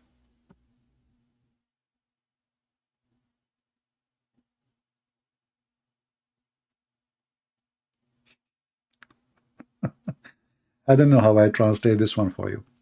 So here is advising them not to wear one pair of shoes. So like you have to wear 2 shoes, each one of them from different pair. Why? If you do that, Shaitan, he cannot really get hold of you. So like you buy two shoes and you wear one shoe, one from the other shoe and one from the other shoe. This way, Shaitan, he cannot get hold of you. Let's see here. It's a wisdom, you know, this is always wisdom. It's hard for you to understand.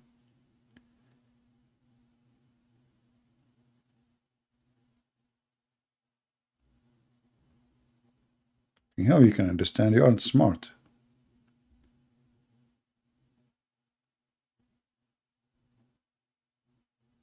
I mean, all of them, they are comedy.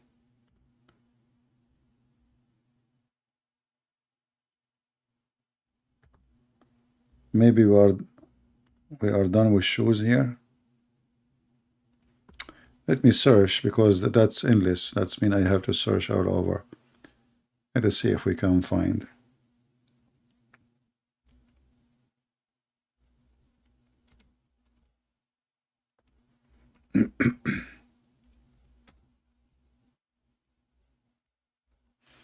You know, Google make things a lot easier.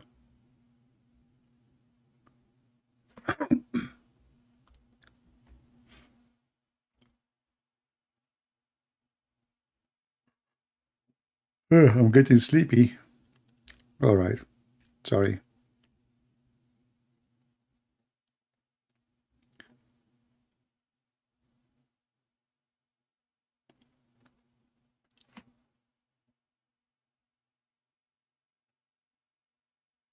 And there is like white shoes, yellow shoes, black shoes. The black shoes is the worst.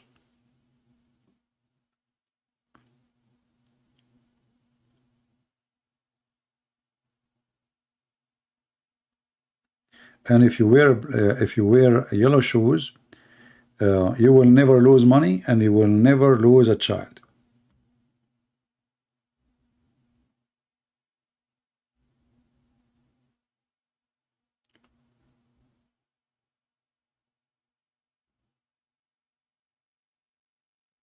Yeah.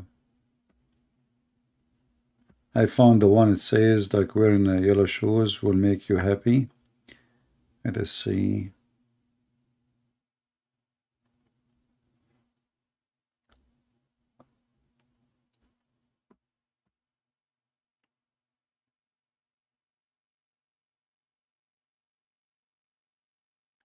You see here, this one here, it says that the yellow shoes,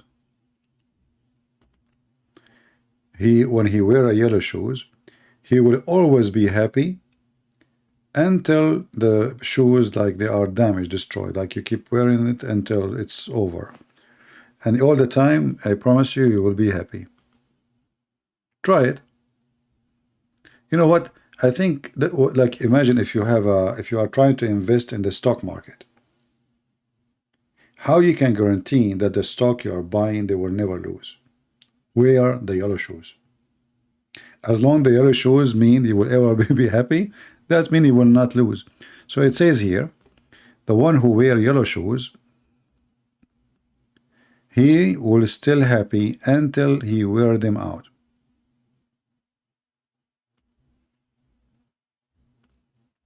Crazy religion, what you can say.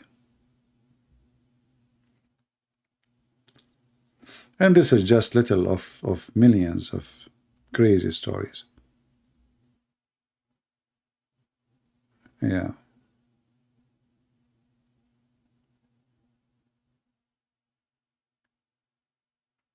Let us see.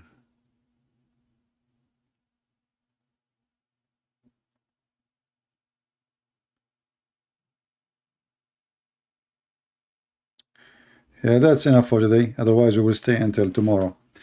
Oh, man, I cannot even... it hurt to sit in this chair for many hours. So now we are here for 3 hours and 40 minutes. Unbelievable. I said to myself, I will go for like 20 minutes, 15 minutes. You guys, what are you doing to me? Unbelievable. And look, not even nobody coming. Like, we have only 700 people here. I think I should take like maybe a few days off. So you guys, you miss me and then you will come. Where is everybody? 3 hours and nobody here? That's not fair for me. You guys don't appreciate my work, don't you? It's all right.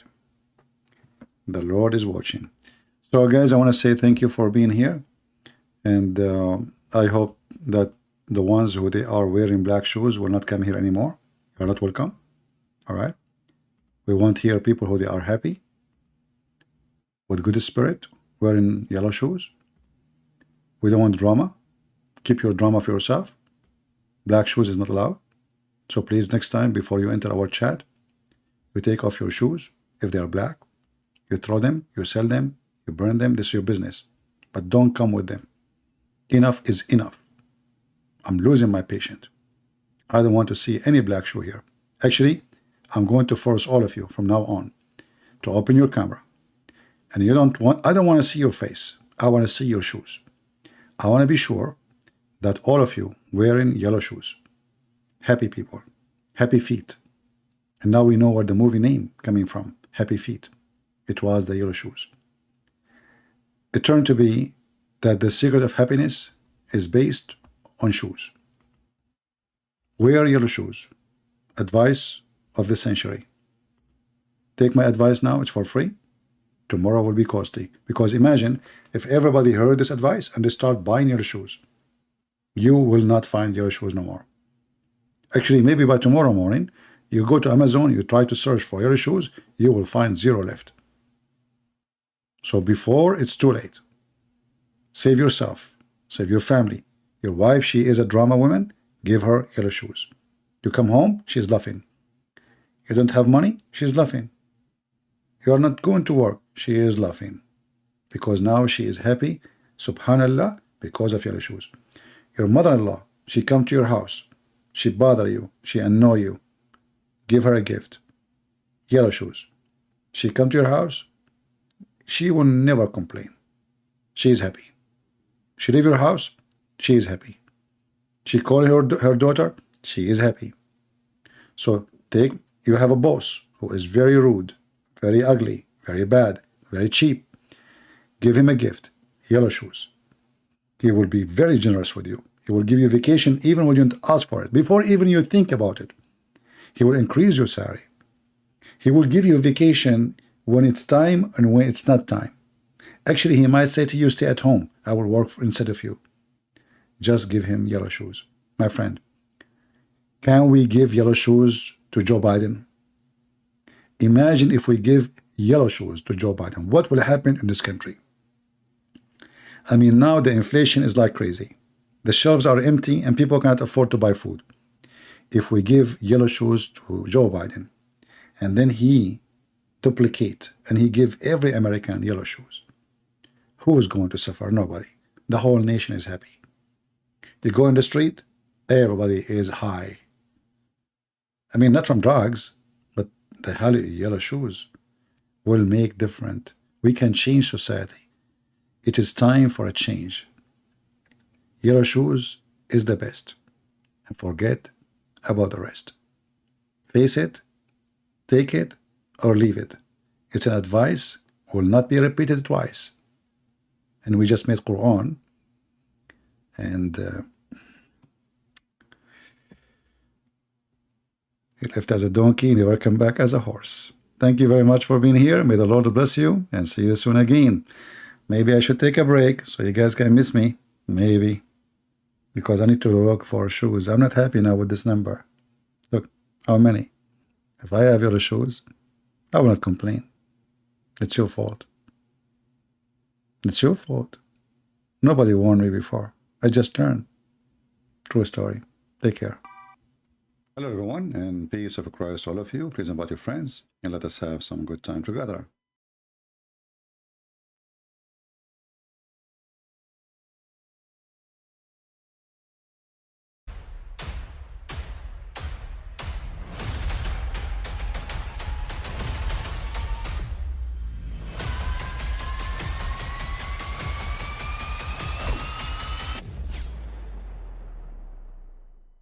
But I mean, again, he doesn't know who Gabriel is, right?